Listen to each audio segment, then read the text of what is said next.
crois que la sorcellerie, c'est un mythe, un délire de vieux? Non. Elle est là, silencieuse, invisible, présente dans ton quotidien. Ce que tu vis n'est peut-être pas le fruit du hasard. Tes douleurs, tes émotions, tes échecs, tes pensées peuvent être manipulées, programmées. Dans cette série de directs exceptionnels, le docteur Ntumwa Nswadi Kimbazi révèle comment les rituels occultes s'allient aux technologies neurocognitives, comment le contrôle mental moderne opère, sans trace, sans bruit, comment des attaques ciblent ton énergie, ton mental, ton esprit, comment démasquer les attaques invisibles, vampirisme, viol astral, sortilège, comment pratiquer des rituels de guérison et ériger des boucliers sacrés pour protéger ton âme et celle de tes proches. Et si l'on t'avait fait croire que tout était fatalité? La tradition Congo te guide pour reprendre pleinement ton pouvoir. Malongi, votre nouvelle émission Éveil, tous les jours à 13h, heure de Paris, en direct sur YouTube Tradition Congo et YouTube Fédération Kimuntu. Venez témoigner, échanger, partager vos expériences avec l'équipe Kimuntu. Épisode après épisode, nous dévoilerons les forces cachées qui gouvernent nos vies.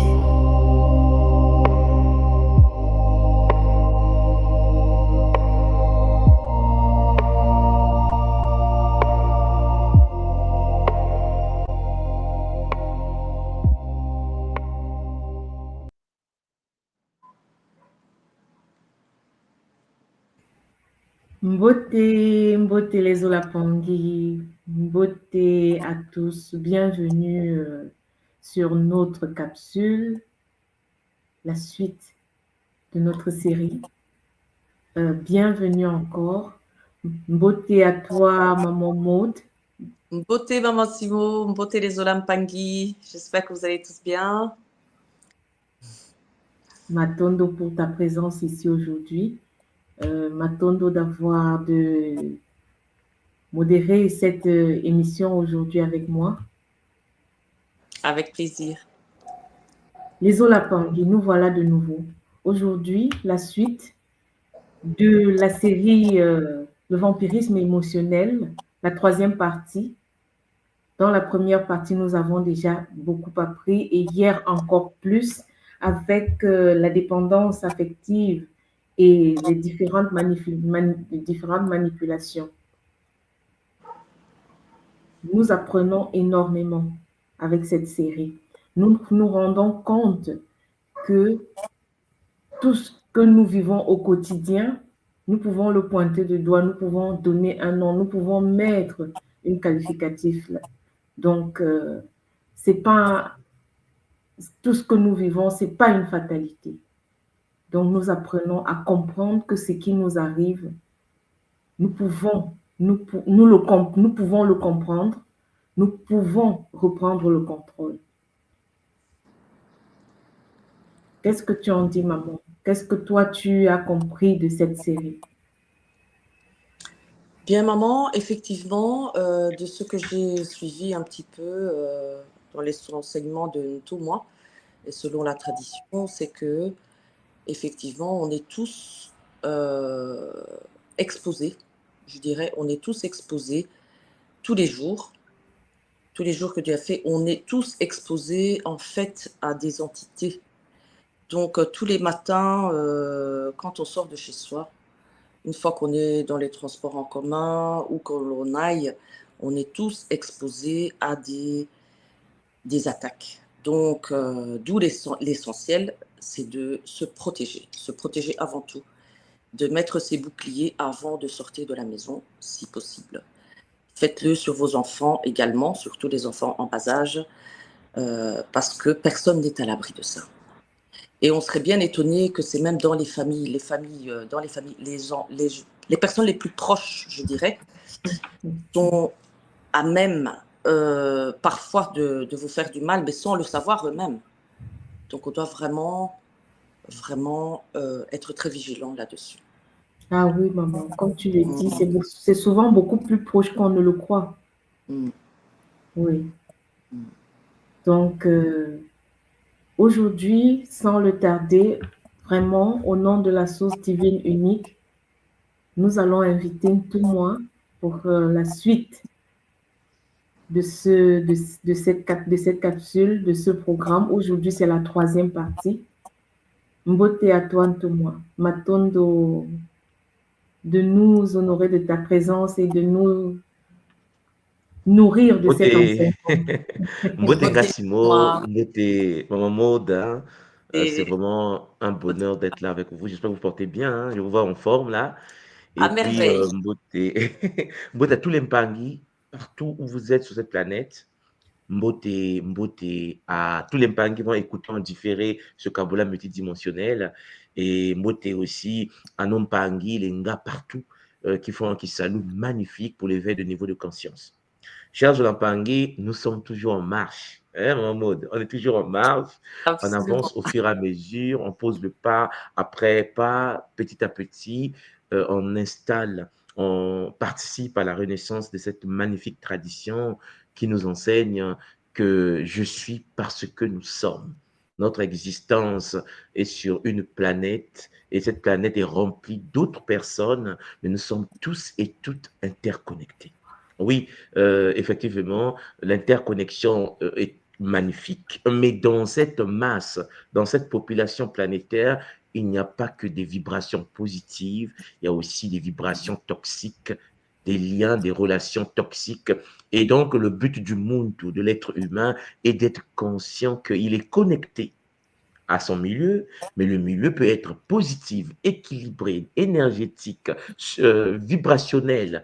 Et puis, ce même milieu peut aussi renfermer des êtres toxiques, iséphètiques, métatroniques, démoniaques. D'où les boucliers. Momo, Donga, Simo, nous savons tous et toutes que l'être humain vit dans une bulle que les anciens en Asie appellent l'aura. Chez nous, nous appelons le kinetu, l'aura, la prana, le champ électromagnétique, quel que soit le nom qu'on lui donne, tous les êtres humains fonctionnent au sein des bulles. Sauf que ces bulles peuvent se fissurer. Ces bulles peuvent absorber de l'énergie, que ce soit positive ou négative. Un mundo, conscient ou inconscient, peut devenir lui-même vampire, c'est-à-dire capable d'absorber, puisqu'il y a un vide, l'énergie autour de lui. Il absorbe l'énergie de ses propres enfants, il peut absorber l'énergie de son mari, il peut absorber l'énergie de sa femme, et ainsi de suite, de son cousin, de son collègue au travail. Il peut aussi se faire voler son énergie lorsqu'il n'a pas de pare-feu, lorsqu'il n'a pas de techniques de bouclier. Voilà pourquoi on se décharge. Tu sors de chez toi, tu es toute heureuse, tu arrives dans un bus ou dans un supermarché, tu prends un café dans un restaurant et là, tu te sens déchargé parce qu'autour de toi, il y a des gens qui, en effet, absorbent, parfois inconsciemment, sans pour autant faire un rituel mystique. C'est tout simplement parce que leur bulle énergétique est vide et donc, en tant que vampire, conscient ou inconscient, ils absorbent l'énergie de leur milieu. Et si tu es dans le milieu et que tu n'as pas de bouclier, tu te fais absorber. Voilà pourquoi il est très important de comprendre que la sorcellerie d'aujourd'hui n'est plus seulement la sorcellerie où on prend une poupée, on te met les aiguilles. La sorcellerie aujourd'hui, nous devons cerner cela, c'est aussi le fait que toi-même, tu n'es pas dans une bulle protégée, sécurisée, scellée par des sceaux énergétiques pour te protéger contre les vampires, contre les gens, les mouloki, contre ceux qui pensent mal, ceux qui réfléchissent mal, ceux qui agissent mal et qui absorbent l'énergie des autres au sein d'un milieu. Donc, Zola Matondo, papa, avant, je vais quand même demander à la Oui, communauté Ompangui de liker, de soutenir la connexion. C'est important. Liker, partager à tout le monde, à toute la famille, aux amis, que tout le monde puisse en profiter. effectivement. Maintenant, notre maman, maintenant, à vous deux, nous allons débuter. Je vais partager mon PowerPoint multidimensionnel et nous allons toucher à cette dernière partie, ce dernier épisode de cette partie sur les vampires émotionnels. Maintenant, Mamiki. Matondo papa. Matondo, papa. Cher Mpangi, Zola, à vous tous et à vous toutes, j'espère que ces séries vous font du bien. Et on le constate par vos kaboulas, par les messages que vous envoyez à l'école, par des nombres de personnes qui nous rejoignent. Effectivement, notre but, je pense que vous l'avez déjà constaté, est de pouvoir éveiller les niveaux de conscience. Aujourd'hui, je vais toujours parler du vampirisme émotionnel, un sujet d'une importance capitale, puisque là, je parle en effet des êtres autour de nous, nos propres frères, nos propres sœurs, la famille, les amis proches. Le but ici est de distinguer les profils des vampires émotionnels dans notre sphère intime. Et le fait de distinguer qui est vampire, qui ne l'est pas, est essentiel, mes Olampangui, pour cesser de nourrir involontairement les dynamiques d'épuisement. Cesser de se dire c'est la faute de l'autre. Dans la tradition Congo, ce qui nous arrive dans la vie n'est jamais la faute de l'autre. Puisque si l'autre arrive à te vampiriser, c'est parce que tu es vampirisable. C'est parce que tu n'as pas de boucliers. Et ce n'est pas l'autre qui doit te mettre des boucliers, c'est toi dans ta bulle, en tant qu'être qui a une identité, la personnalité, qui doit être capable de sceller, de renforcer, de booster son aura à travers, bien sûr, le KISS-EB, le KISSA, l'initiative solaire, harmonisation énergétique du Bimoelo de l'école Kimuntu, vous avez la possibilité de pouvoir déployer l'énergie de chaque centre énergétique que nous appelons les Bimoelo afin de booster votre Ki-Netu, c'est-à-dire votre aura. Chaque profil d'un vampire possède ses propres tactiques de drainage. Chaque être autour de nous se manifeste d'une certaine manière. Ton père ne va pas te vampiriser de la même manière qu'un collègue, mais ce sont des gens proches de toi. Chaque personne va laisser des symptômes spécifiques chez toi. Certains vont te faire mal à la tête, d'autres vont te pousser d'avoir mal au dos, d'autres vont t'entraîner des douleurs au niveau des pieds, et ainsi de suite. Voilà pourquoi il est très important de les reconnaître. Il est très important de pouvoir les cibler. Et c'est le premier pas vers la libération, puisque une fois, chers Olampangui, que tu sais qui est vampire, qui n'est pas vampire, et comment cela fonctionne autour de toi, tu as la possibilité de cerner si j'ai telle situation énergétique, c'est parce que j'ai croisé un tel qui, lui, est un vampire. Et donc, je pratique une technique pour me permettre de me protéger, de me booster, de me recharger.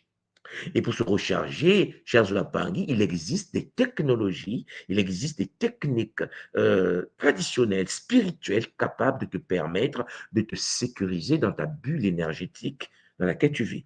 Et puis, prendre soin de tes enfants et ensuite prendre soin de ta petite famille. Oui, chers Olampangui, ton but, à travers ces séries de Kabbalah, à travers ces partages énergétiques, ces enseignements que je distille depuis un certain temps, le but est de savoir que tu es une divinité incarnée et que le protocole de protection contre les attaques se trouve en toi. Tu dois l'activer tout simplement. Et cette potentialité ne peut être activée que lorsque tu maîtrises les techniques qu'il faut pour l'activation de ces facultés, de ces potentialités, de la graine de protection que la source a posée en chacun de nous pour ceux qui ont une connexion à leur matrice de l'âme. Oui, je vous l'ai toujours dit, tous les êtres humains ne sont pas connectés à la matrice supérieure. Il existe des êtres de réincarnation en réincarnation qui ont perdu leur vitalité, qui ont perdu le lien avec leur moella, la matrice de l'âme. Et leur moyo est perturbé par, Champagny, des entités, des sangsues, des vampires, des forces astrales qui puisent leur vitalité. Donc, M. Lampangui, elle est le profit des parents sacrificiels. Ah, c'est le premier profit que je vais vous parler aujourd'hui. Les parents sacrificiels. Vous allez dire, mais toi, de quoi tu parles? Moi, j'aime mes enfants. Non, attendez. Tu peux être inconsciemment une maman vampire. Ouais. Il y a des gens très pedants. Il y a des gens très lourds. Il y a des gens nocifs parfois sans se rendre compte. Le parent sacrificiel, c'est celui qui utilise son passé d'abnégation comme monnaie d'échange émotionnel. Transformons l'amour filial, l'amour qu'il a au niveau de ses enfants, l'amour qu'il a de ses enfants, de sa petite famille, en dette perpétuelle, impossible à rembourser. Je vais parler de ça hier, vous vous souvenez? Un parent sacrificiel. Ouais.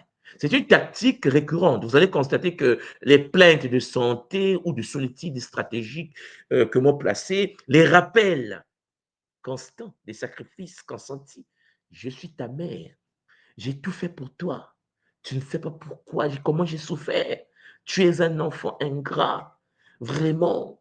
Hein? Regarde comment. Donc, en fait, l'éducation n'est plus une posture de transmission des savoirs. L'éducation devient, dans ce cas, pour le parent, une forme de manipulation pour pousser l'enfant vers une certaine forme de culpabilité. Parent sacrificiel. Comparaison entre son dévouement passé en tant que mère, le fait qu'elle ne dormait pas quand tu avais la fièvre, et l'insuffisance perçue du présent. C'est du chantage. Et chantage veut dire chantage. Donc, vous voyez, cher Pangui, vous avez des êtres qui sont des ponctions au niveau thoracique, l'impression d'une main invisible pressant au cœur. Tu sens une certaine forme de douleur parce que tu te dis, mais attends, c'est pas possible, avec tout ce que je fais auprès des parents, ils ne sont jamais satisfaits. J'aide mon père, il n'est pas satisfait. J'aide ma mère, il n'est pas satisfait. Tu passes ton temps, cher Jolan Pangui, à culpabiliser parce que les langages, les paroles toxiques prononcées par les parent sacrificiel est d'une puissance négative énorme, mes Olampag. Et là, le monde reçoit une certaine forme de lourdeur thoracique après chaque interaction avec ses parents, avec ses frères, avec ses sœurs, quel que soit ce que tu fais, quel que soit ce que tu donnes, ils ne sont jamais reconnaissants. Et vous allez constater souvent, lorsque tu es dans la situation entre les parents sacrificiels, lorsque tu aides ton frère, même si vous êtes de la même matrice utérine, il n'y a pas de merci en fait. Vous avez jamais constaté cela? C'est comme un acquis. C'est-à-dire qu'en effet, ouais, mais c'est mon fils, il doit le faire. C'est une obligation. Parce qu'en effet, on a oublié une seule chose, c'est que ton enfant est un ancien être qui a existé, qui a eu sa famille, qui est morte. Cette personne qui est morte revient. Et toi et ta femme, toi et ton mari, vous l'avez donné un corps, lequel cette conscience supérieure va s'incarner pour continuer son œuvre, cher Jolan Pangui, non résolue dans les vies antérieures.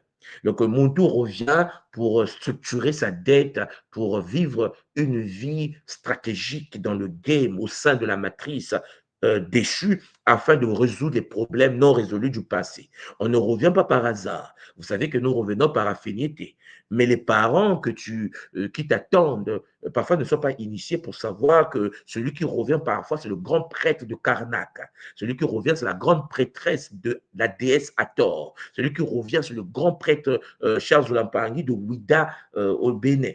Non. Ça dit que les parents voient un enfant de 4 ans qui gifle de temps en temps, qu'il injure à 8 ans, qu'il maltraite à 12 ans, parce qu'en fait, ses parents pensent que l'enfant les appartient. La tradition Congo nous enseigne que ton enfant ne t'appartient pas. Ton enfant est une ancienne prêtresse, un ancien prêtre nganga de l'ordre supérieur parfois, qui revient dans un corps physique. Et donc, une fois incarné, l'enfant doit être guidé à un âge donné pour structurer, pour activer, pour développer ses potentialités afin de continuer son œuvre. Et là, c'est tombé dans une famille des êtres non éduqués, non initiés, non structurés, et l'enfant est considéré comme un bébé. Et donc, les parents sacrificiels vont considérer l'enfant comme étant un bébé qui doit être reconnaissant toute sa vie du fait que cette femme a porté le bébé, oubliant qu'elle-même, elle a été portée par sa mère. Chez Champagne, c'est le cycle de la vie, le cycle de naissance sur cette planète. Hélas, vous allez voir qu'il y a du chantage. Et donc, il y a des soupirs involontaires et répétitifs, des sensations de dette émotionnelle infinie. L'enfant se sent pressé, se sent charge la pangui sur une pente parce que les parents sont des vampires. Ouais, il existe des amis vampires, des gens qui te répètent tous les jours autour de toi, tes cousins, tes cousines, ta tante, ceux qui t'ont accordé une période de leur temps que tu les dois. Sans moi, tu ne devais pas être comme ça. Je t'ai recueilli, je t'ai fait venir en France, je t'ai fait venir en Allemagne, je t'ai fait venir en Belgique. Regarde comment tu quittes ma maison là-bas. Tu quittes ma maison. Oh oui, beaucoup de Mpangui se retrouvent dans les rues parce qu'en effet, puisque celui qui, soi-disant, veut t'aider ne retrouve pas sa part de gain, il te met dans la rue, beaucoup se retrouvent dans des difficultés totales, tout simplement parce que les parents ne se rendent pas compte que celui que tu maltraites aujourd'hui, l'enfant que tu tortures aujourd'hui, est un être supérieur incarné dans un corps biologique pour accomplir son œuvre. Sauf que toi, on t'a permis de pouvoir guider ce tête pendant une période de ton existence, pendant que l'enfant était encore jeune, pour le protéger contre les agressions du système déchu. Mais non, les parents ont fait des enfants leurs esclaves de demain. Alors, il y a même des parents qui investissent dans l'éducation des enfants dans l'idée que c'est un investissement futur. C'est-à-dire que ça, c'est mon argent que je mets à côté. Lui, là, lorsqu'il va réussir, tu dois t'occuper de moi. Est-ce que vous comprenez? Ça devient une dette. Et lorsque l'enfant grandit, l'enfant a son épouse et que l'enfant s'occupe de ses enfants, euh, il arrive que les parents, les mêmes parents, sont en colère contre la femme ou contre le monsieur de leur enfant parce que l'argent là, mais c'est moi qui ai investi. Mais attends, cette femme-là pense quoi? Mon fils, je l'ai envoyé à l'école. Ouais. Parents sacrificiels. J'ai sacrifié ma vie pour qu'il réussisse et s'occupe de cette femme et de ses enfants. Hey, il doit avoir sa femme, il doit avoir son homme, il doit avoir des futurs ancêtres qui doivent s'incarner. Mais non, le parent sacrificiel est celui qui ne va jamais laisser son enfant libre. Il va continuer à considérer son enfant, même à 40 ans, comme un petit garçon, comme une petite fille. Le parent sacrificiel est celui qui pense qu'il va continuer à rester supérieur à cette dame qui a maintenant 40 ans, qui a son mari et qui a ses enfants, mais qui doit continuer à envoyer de l'argent à ce vieux, alors que lorsqu'il était jeune, il n'a pas pris le temps de préparer sa retraite. Oui, l'homme doit préparer sa retraite. Et toi qui m'écoutes, Champangui, est-ce que tu fais partie des parents qui, en effet, vont mettre leur poids de vie sur leurs enfants, parfois empêchant leurs filles, leurs garçons à vivre pleinement une vie familiale parce que, chers Champangui, le poids des parents. Vous savez, certaines personnes me disent, mais tout le monde, tu as dit, lorsqu'on est avec les parents et que ces parents sont âgés, il faut prendre soin d'eux, ils doivent vivre chez nous. Et, Champangui, vous n'avez aucune idée des dégâts qui s'entraînent dans les foyers. Il faut parfois utiliser le ntozo. Votre manière de penser, cher Zolapangui, parfois est astrale. Tu tortures ton mari. Vous imaginez qu'il y a des parents qui vivent chez leurs enfants, le couple, même faire l'amour à ton homme, tu ne peux plus, ma soeur, puisque les murs sont des papiers. Donc, le monsieur est frustré, la femme est frustrée parce que le beau-père, la belle-mère est au salon. Des profiteurs multidimensionnels. Tout simplement parce que l'idée du système, c'est quoi? C'est que puisque je me suis occupé de toi, lorsque je suis vieux, tu m'occupes de moi. Oui, cher Zolampangui, il faut préparer cela. Toi, papa, au lieu d'aller chercher les petites copines du quartier à New York, au lieu d'aller chercher les filles à Montréal, au lieu d'aller gaspiller de l'argent dans des bars, pendant que tu es en train de construire ta famille, prépare ta retraite, prépare ta transition. Après, quand tu ne seras pas capable de travailler dans quel, tu ne vas pas aller imposer ta vie toxique avec tes valeurs toxiques, ton aura toxique au sein de la famille de ta fille, de ton fils. Cher Zolampangui, peut-être qu'on ne vous le dit pas, c'est prudent, c'est nuisible. Ah non, nous sommes une famille, non, attention. Il faut voir des familles où les beaux-parents, ou que ce soit madame ou monsieur qui vivent chez vous, quelle est la toxicité? Il y a des gens, en effet, qui vivent chez leur fille. euh, la vie de couple de la femme n'a même plus de sens avec son mari, mais le mari n'a pas le droit parfois, il ne peut pas se plaindre, il doit observer.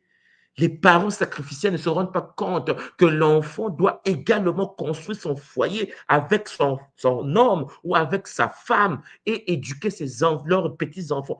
Les grands-parents, de temps en temps, peuvent venir en vacances, les grands-parents peuvent visiter les enfants, mais des grands-parents, chers de la famille astrale, qui en effet se disent, mon fils a réussi, je vais vivre chez mon fils obligatoirement, ça entraîne des dégâts. Parfois, c'est des conflits entre la belle-fille et, vous savez, c'est compliqué. Oui, oui, oui, ça paraît comme logique, oui. Oui, si tu as des moyens, mon frère, et que tu dois t'occuper de ta mère, construis là une maison ou loue là un appartement, tu mets tes parents dans l'appartement, puis tu as des moyens. Ah oui, mais je n'ai pas les moyens. Mes parents doivent venir vivre chez moi. C'est normal, c'est moi le boss. Ouais. Après, ne pleurez pas que de cette famille émanent des enfants détruits. Parce que chez Pangui, on ne peut pas imaginer la logique du Bumuntu, la logique de l'attention Congo n'est pas chère de l'Ampangui de pouvoir imposer l'ancienne génération au sein d'une famille qui est en construction. Oui, les parents doivent de temps en temps envoyer leurs petits-enfants en vacances chez leurs grands-parents afin de pouvoir transmettre ce zoo-là entre grands-parents. Mais les grands-parents qui prennent leurs valises, qui s'installent à la maison de leurs filles, de leurs fils pour nuire au couple, parce qu'à 99%, ce sont des gens qui se disent j'ai investi, c'est mon enfant. Vous imaginez que si ton homme, ton mari amène son père et sa mère, et que toi aussi, madame, tu dis, puisque tes parents sont chez moi, je vais aussi amener mon père et ta mère. Donc, les quatre là sont dans le même salon. Champagny, c'est la bagarre astrale multidimensionnelle. C'est le désordre qui existe dans des familles. Certaines familles sont étouffées. Le monsieur a mal, madame est fatiguée, mais elle ne peut rien dire, puisque c'est la mère du monsieur. Mon frère, si tu veux aider ta maman, prends-la un appartement quelque part, laisse maman dans son secret, dans un milieu secret, dans un milieu convivial, où de temps en temps, vous faites des visites chez vos grands-parents ou vos parents, mais n'imposez pas leur présence dans la vie de couple. Les humains parfois oublient que l'homme et la femme ont besoin d'intimité. Et lorsqu'on est en couple, le but n'est pas d'imposer nos familles, chers Olampangui. Il y a des familles, hein, vous allez constater que le monsieur, il n'a pas le choix, donc il a fait inviter ses cousins ou ses frères dans la famille. Et puis, les problèmes commencent. C'est sa femme qui prend tout. C'est son mari prend tout. Notre sœur est riche. Il n'y a plus de secret de famille. Ici, à Zolampangui, lorsque dans une relation de couple, il n'y a pas de secret de famille, lorsque l'intimité est brisée et que tout ce qui se passe dans la maison se retrouve de l'autre bout du monde parce que vous avez des intrus dans la famille. Les gens me disent, mais tu as dit, quand c'est comme ça, on fait comment? Qu'est-ce que vous faites? Votre maison est un temple. Vous voulez aider quelqu'un, aidez-le à distance. Les gens me disent, mais c'est quoi ce problème? Parce que vous avez oublié une chose. Nous vivons dans des bulles. Ça, ce n'est pas de la gentillesse. C'est pour cela que vos familles s'éclatent. C'est pour ça que je vais regarder comment nous fonctionnons, comment vous vivez, les conflits de famille. Chez Azolampangui, en Afrique, on dit ceci. Pour connaître l'odeur de la bouche d'un ancien qui pue, la bouche de l'ancien qui pue là, il faut être à côté de l'ancien. Est-ce que vous comprenez? Il a des paroles sages à distance. Il est là-bas. Il a dit quoi? Il a dit Zola. Mais si le Zola, il avait dit à côté, juste à côté de toi, devant tes narines, mais purée, mais attends, papa va brosser ta bouche. Vous me comprenez? Ce proverbe nous dit tout simplement qu'à un moment donné dans la vie, garder les parents dans une sacralité, c'est les mettre dans les conditions normales de température de pression. Je n'ai pas dit ne pas s'occuper des parents, mais il ne faut pas qu'ils soient des vampires. Et il y a des parents sacrificiels qui vont passer leur temps à vous répéter.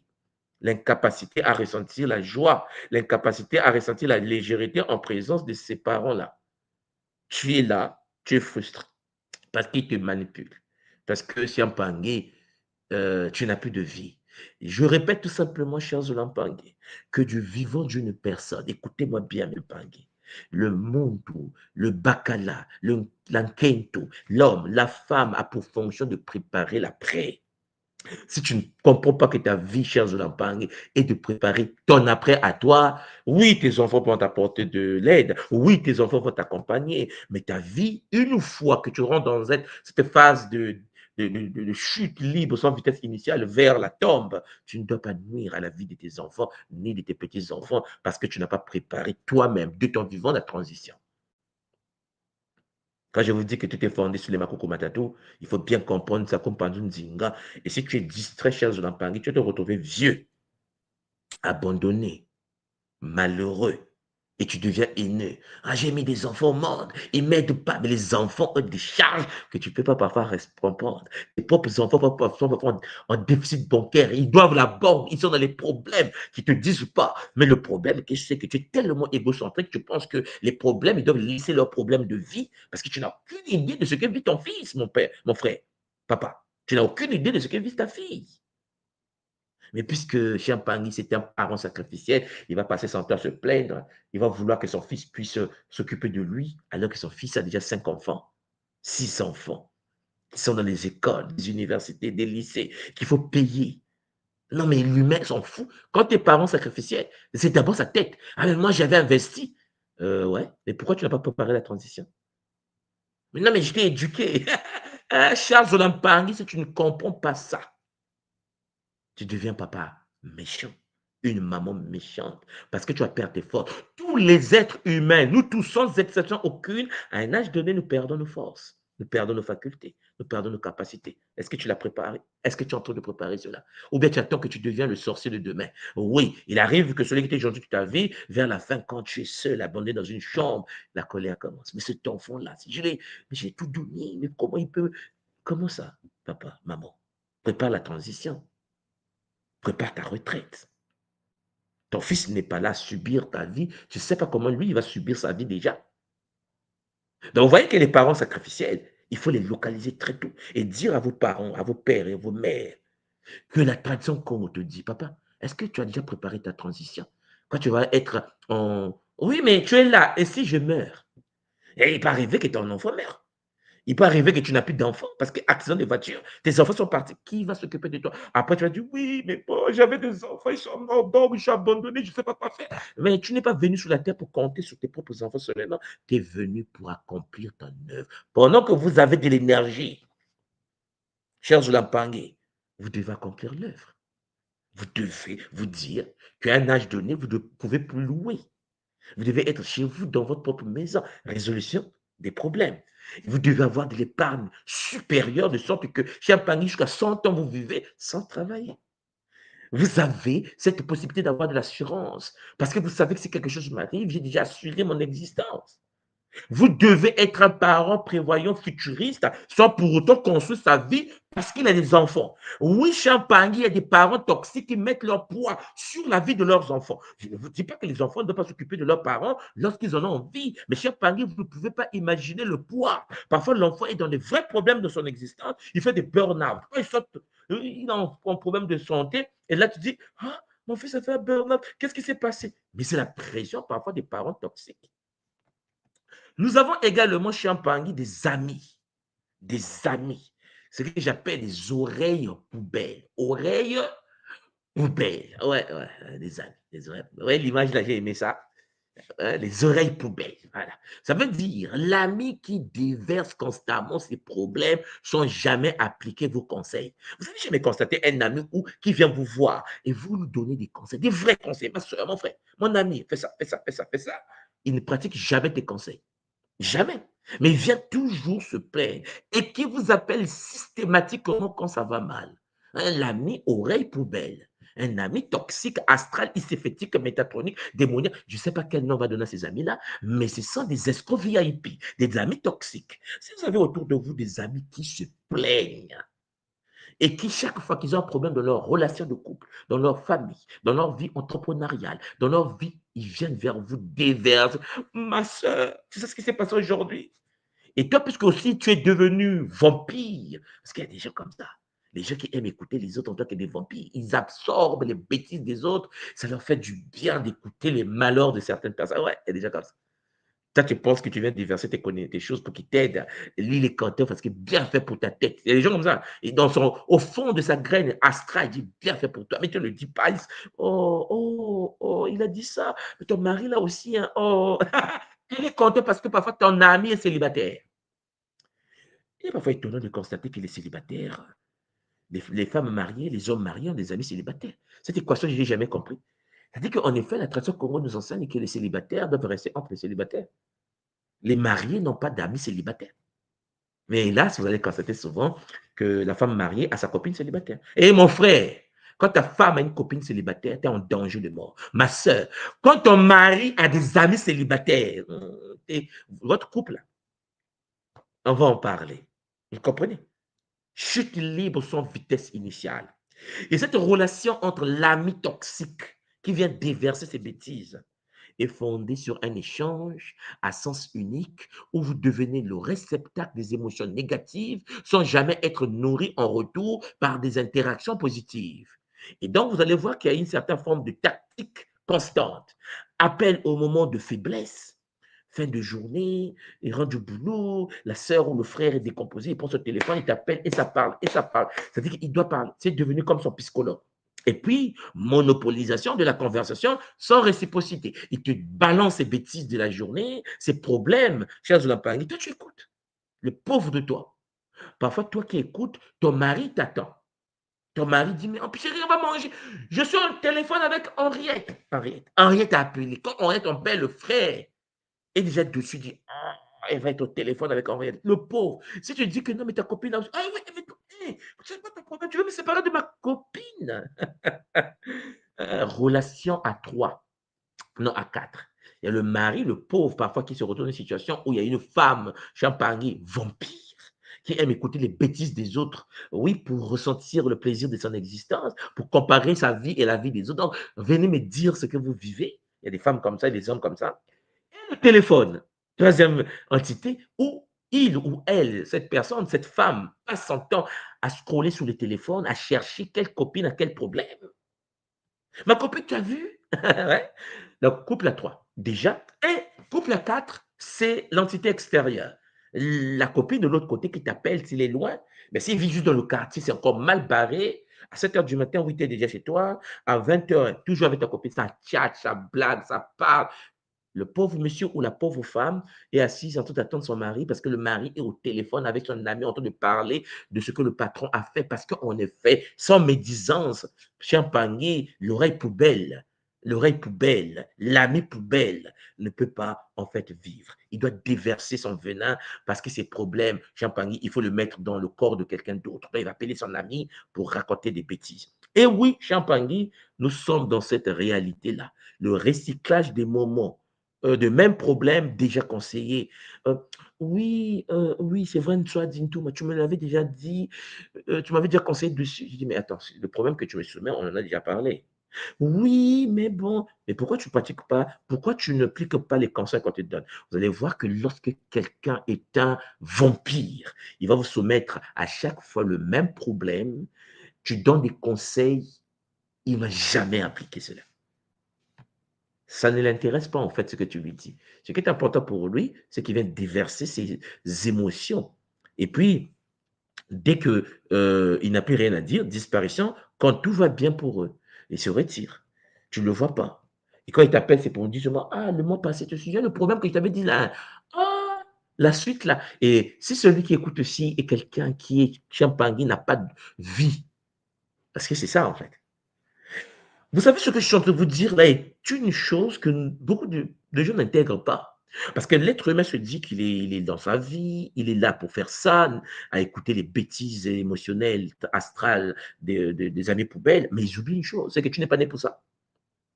Peut-être qu'on ne te l'a jamais dit, tu n'es pas né pour écouter. Sauf si c'est ton métier. C'est différent, on est d'accord. Si tu es thérapeute, si tu es psychologue, si tu es... Oui, c'est ton métier. Mais, chers Olampang, tout le monde n'est pas thérapeute. On est d'accord. Celui qui n'est pas thérapeute et qui passe son temps, chers Olampang, à écouter, à vouloir être celui qui écoute les amis poubelles, ne se rend pas compte que ça va entraîner des fatigues auditives et des maux de tête après les appels. Beaucoup ont mal dans leur vie parce qu'il faut un transfert émotionnel. Ton ami te dit, je viens de trouver ma femme sur le lit avec un autre monsieur, et il est en colère, qu'est-ce qu'il fait? Il prend son téléphone, il t'appelle toi. Et toi, mon frère, tu décroches le téléphone, qu'est-ce qui se passe? Ah non, je vais te trouver Pierrette sous le lit avec François. Pierrette a fait ça. Toi, de l'autre côté, tu es fâché, mais Pierrette, elle n'est pas consciente. Et là, madame vient du boulot et toi, tu es fâché. Vous, les femmes, ça commence. Transfert émotionnel, chers Olampang. Vous, les femmes, qu'est-ce que j'ai fait avec ta copine Pierrette? Ta femme, c'est pas Pierrette. Pierrette, c'est la femme de l'autre. Qu'est-ce qui se passe? Non. Champagne, c'est chaud, le fonctionnement d'un être humain. Il va comparer son existence à la vie des autres. Il va faire un transfert émotionnel. Il va détruire son existence parce qu'il ne vit pas dans sa bulle. On déverse des matières fécales dans sa bulle. Toutes les expériences des autres ne sont pas des expériences. La procrastination à répondre aux messages, ça entraîne un sentiment d'être vidé mentalement, après chaque échange, parfois, tu rentres dans une forme d'anxiété à la vue du nom sur l'écran téléphone. Dès que le nom apparaît comme ça, tu es, oh, qu'est-ce qu'il va encore dire? Mais qui t'a dit de décrocher? Ce n'est pas une obligation de décrocher l'appel de quelqu'un que tu sais qui est toxique. Il faut développer de la personnalité. Il faut développer de l'identité. Il faut que tu sois capable de dire non, stop, c'est ma vie, c'est mon existence. Quand le téléphone sonne, tu n'as pas l'obligation de décrocher. Non, c'est ton existence. Tu sélectionnes avec qui tu parles, tu sélectionnes qui va rentrer dans ton existence parce qu'il y a des amis toxiques qui existent. Et puis, à côté de cela, il y a des partenaires jaloux. Chers Olympiens, des partenaires jaloux. C'est-à-dire, le partenaire jaloux utilise l'amour comme outil de contrôle. Il va chercher à éroder progressivement la liberté, l'identité de l'autre, sous couvert du patient, d'attachement exclusif. Je t'aime, tu sais, je pense à toi, tu es à moi. Non, non, un escroc VIP, quoi. Vous me comprenez? Et donc, les micro-critiques, comme je vous l'ai dit la fois dernière, les micro-critiques constantes sur l'apparence, le comportement, la réussite. Il va chercher à critiquer encore et encore. Quand un homme et une femme se critiquent comme ça, vous pensez que c'est de l'amour, chez un Paris, ça commence. Et puis, il y a l'isolement social progressif. Tu prends la fille de quelqu'un, vous êtes en couple, vous êtes mariés, et tu l'éloignes de sa communauté, tu l'éloignes de la famille, tu l'enfermes quelque part dans un pays étranger, et tu ne veux pas qu'il puisse être en relation sociale avec sa propre famille. Les chers Olampangui, isolement social progressif, des amis parfois matiques qui apportent la paix, parce que chez Pangui, quand tu es dans ta bulle, il faut que tu attires autour de toi des êtres qui vibrent à la même fréquence, qui ont des bulles compatibles, et ainsi de suite. Et les tests d'amour répétitifs sous forme de défis, sous forme d'ultimatum. Si tu ne fais pas ça, je quitte le couple. Si tu continues en divorce, des chantages chez Pangui. Et donc, ça baisse progressivement l'estime de soi. La femme, là, ne sait plus qu'elle est jolie ou pas jolie. Elle ne sait pas comment elle est. Le monsieur le perturbe par des paroles très choquantes, des phrases dures, l'hypervigilance et anticipation des réactions. L'être a peur, le monde a peur parce que, en fait, le partenaire est jaloux, maladif. Et ça entraîne une certaine forme de rêve récurrent, de fuite. Le cerveau commence à réfléchir comment quitter cette relation. Tu passes tout ton temps à réfléchir quelle stratégie faire pour avoir une nouvelle femme, un nouveau monsieur, et ainsi de suite. J'ai Pangui, c'est chaud la vie. Et là, tu rentres dans un doute permanent de tes propres perceptions. Tu commences à douter, est-ce que je suis vraiment comme ça? Est-ce que je suis capable? Parce que l'autre te fait douter. Non. Charles Lapangui, lorsque tu vis sur ce plan et que tu es en relation avec quelqu'un et que ça ne marche pas, vous cherchez de l'aide. Et si vous arrivez à trouver de l'aide, tant mieux, vous équilibrez le couple. Mais je vous ai toujours dit, dans la tradition Congo, Charles Lapangui, la vie n'est pas une prison. Vaut mieux être seul que mal accompagné. Parce que tu es né de ta mère, pas pour subir les bêtises du partenaire. Lui aussi, il est né de sa mère. Vous êtes rencontrés par affinité, vous vivez ensemble pour devenir meilleur. Et quand tu sens que l'autre, qui a vécu dans sa vie, qui a grandi dans un milieu donné, avec un comportement donné, mais qui ne te respecte pas dans une relation chez Pangé, il faut savoir dire stop. Beaucoup de femmes sont battues dans des foyers et beaucoup de femmes perdent leur vie. Il y a aussi des hommes qui sont battus, hein, mais la majorité sont des femmes qui sont souvent battues et vous allez constater que ces femmes perdent parfois leur vie dans ces foyers-là. Beaucoup des hommes en Occident, par exemple, même en Afrique, tuent leurs femmes par des coups de poing. Ma soeur, tu n'es pas née pour recevoir de tels traitements, tout simplement parce que tu penses que c'est la seule chose à faire. Je sais que dans une relation, Charles Lampangui, il y a des forces occultes parfois qui t'empêchent de bouger, tu es tétanisé, tu ne sais même pas comment réagir, comment sortir de ce gouffre. Mais à un moment donné, quand tu écoutes les paroles de tout le monde, soit des Kimbazi, tu dois dire stop. Stop. Parce que les forces, tes ancêtres, les guides sont là pour t'apporter quelque chose de meilleur. Si ça ne marche pas avec Alpha, Champangui, qui ne t'a pas dit que tes ancêtres t'ont préparé Bêta. Et peut-être que ta vie sera remplie lorsque tu seras en relation avec Gamma. Est-ce que vous comprenez ce que je suis en train de dire? Ce qui veut dire qu'on ne subit pas l'existence. Beaucoup subissent parce qu'ils se disent, je n'ai pas le choix. On a toujours le choix. On est capable de dire stop. On est capable de dire non. On est capable dans le monde de dire, écoute, c'est bon. La relation ensemble, ce n'est pas une prison. Surtout quand tu tombes sur une femme ou un homme vampire, qui en effet va penser que tu es un acquis. Mon frère, ma soeur, dans une relation de couple, tu n'es pas un acquis. Il faut que tu dises à ton partenaire, je ne suis pas un acquis. Et il faut que tous les jours, vous draguiez. Vous draguez mutuellement. Si ton homme te considère comme un acquis et qu'il n'a plus un œil sur toi parce qu'il dit c'est ma femme, je le tiens, nous sommes ensemble, nous faisons l'amour ensemble, Champagne sait que votre relation est vouée à l'échec. Si ta femme pense que c'est mon homme, c'est bon, il est fait, c'est bon, tu peux rester à la maison sans prendre soin de toi avec des cheveux tordus, tu reviens le matin, tu ne te brosses pas, tu ne te laves pas, tu ne te maquilles pas, tu n'as rien fait parce qu'il t'appartient. Ma soeur, t'es morte. La tradition Congo nous enseigne que dans une relation de couple, tous les jours, il faut de la séduction perpétuelle. Parce que Champagny, l'être humain est un être de vie, c'est un être qui aime le challenge. Un être humain qui n'a pas de challenge est un être déconnecté de la matrice de son âme. L'être humain est un gamer. Et il faut donc, dans une relation de couple, lorsque vous êtes ensemble, il n'y a pas d'acquis. Oui, c'est mon homme, oui, parce que vous êtes déjà des partenaires. Mais tous les jours que la nature vous accorde, il faut vous séduire mutuellement. La question que j'aimerais te poser, toi qui m'écoutes, est-ce que tu séduis, est-ce que tu continues à séduire ta femme? Est-ce que tu mets le bon parfum là? Est-ce que tu te coiffes correctement? Est-ce que tu... Cher Zolampangé, ma soeur, est-ce que tu prends le temps à continuer à séduire ton homme? Ah oui, mais il m'appartient déjà, tu n'as rien compris. Tu penses que tu vis seul sur cette planète. Ta bulle, ton aura va se fissurer. Après, c'est des disputes. Après, c'est le dédain. Après, oui, on a fait 30 ans de mariage, on a décidé de se séparer. Voilà, parce que vous ne comprenez pas le but du game. Le but du game, ce n'est pas vivre dans une même maison comme des colocataires. Le but du game, Champagny, c'est de pouvoir avoir des partenaires de jeu. Est-ce que ton homme est un partenaire de jeu ou bien c'est un pervers? Est-ce que ta femme, chère Zolampangé, est une partenaire de jeu pour toi? Est-ce que c'est la femme qui comprend le game? Ou bien une fois que vous êtes dans le couple et que vous êtes dans la même maison, c'est fini, elle pense que c'est fait. Elle est assise, elle prend du poids, elle se néglige, chère Zolampangé. Voilà pourquoi Champangé, dans une relation de couple, c'est une relation de jeu. Et quand le jeu Champangé n'est plus joué par les deux, l'échec est juste à côté. Et les forces astrales en profitent pour détruire une telle relation. Et les partenaires jaloux, Champagny est un partenaire qui n'a plus confiance en lui parce qu'en fait, Champagny, il pense que tu es un acquis.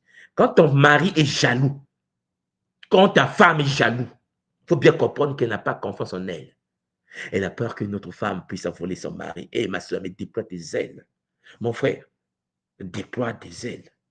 Bon, si tu n'as pas de cours de sapologie, contacte un Congolais. On te relook. Champagny, t'es frais. Ta femme est à toi, tant que tu restes frais. Ton homme est à toi, ma soeur, tant que tu restes fraîche. Il faut que vous compreniez bien ce que je suis en train de vous dire. Parce que le laisser aller Charles de Lampagne va pousser l'autre à commencer à douter de la relation.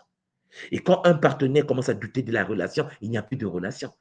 Vous n'êtes pas des acquis, ce n'est pas une obligation de vivre ensemble. Est-ce qu'il est obligé que tu vis avec lui?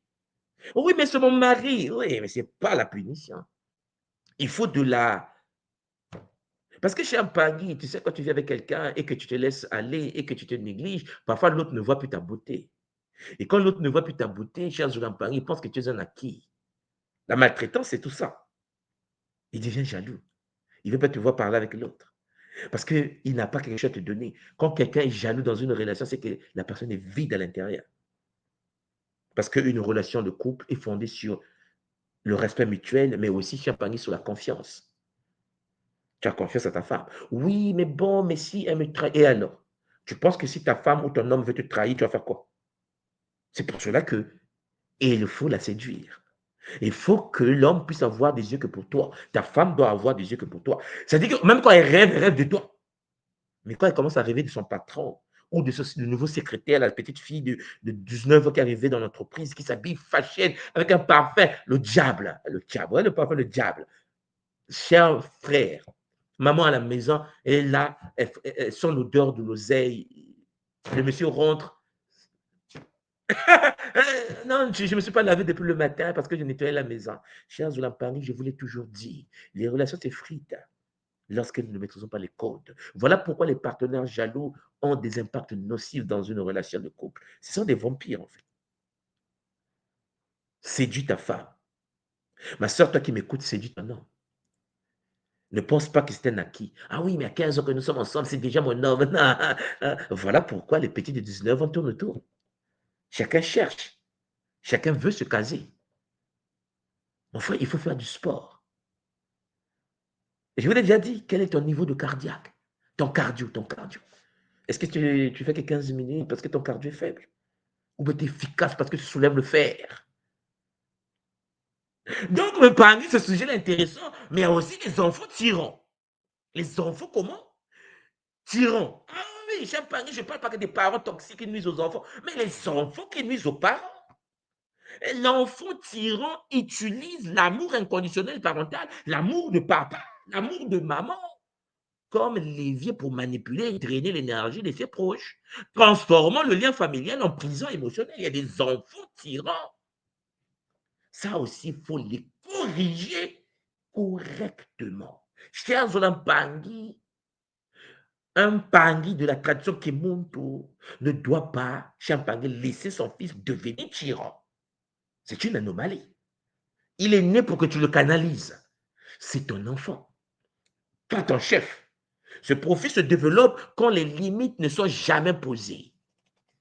Chers Olampangui, quand il dit au lit, c'est au lit. C'est un dictateur. Non, tu es un père. Je ne suis pas leur ami. Je suis un père. Et le père, quand il dit devoir, lecture, résumé de texte, tu dois les lire. Il faut que l'enfant se dise, ouais, papa a dit, maman a dit, point. Mais non, mes chers Olampangui, vous savez, à des moments, les parents n'arrivent même pas à parler devant leurs enfants. Maman, tu me fais chier, putain, tu me fais chier. Ton fils te dit ça. Mais je t'ai mis au monde. Tu es passé par moi. J'ai le devoir de te guider jusqu'à l'âge où tu vas t'activer. Si je te fais chier là. Mais je te montre que je suis ton père. Ton père physiquement, spirituellement, énergétiquement, je suis ton père. Tu auras mal là-dedans. J'ai mal là-dedans. Papa est fâché. Va demander pardon. Papa est fâché. Ça veut dire que quand je te corrige, je n'ai pas besoin de te toucher. Tu es mon fils. Tu es ma fille, n'est-ce pas? Mais je te corrige dans tous les plans. Non, mais cher Pangui, le pouvoir d'un père sous sa descendance est illimité lorsque le père remplit sa fonction de père. Lorsque la mère remplit sa fonction de mère. Mais hélas, il y a des parents qui ne savent pas comment utiliser leur potentialité spirituelle pour canaliser leurs enfants. Ce n'est pas la faute de l'enfant. L'enfant est dans l'épigénétique. L'enfant est à l'école, dans le quartier, à la maison. Il a des comportements du milieu dans lesquels il fréquente. Et toi, papa, tu dois faire de sorte de purifier toutes les bêtises des autres milieux.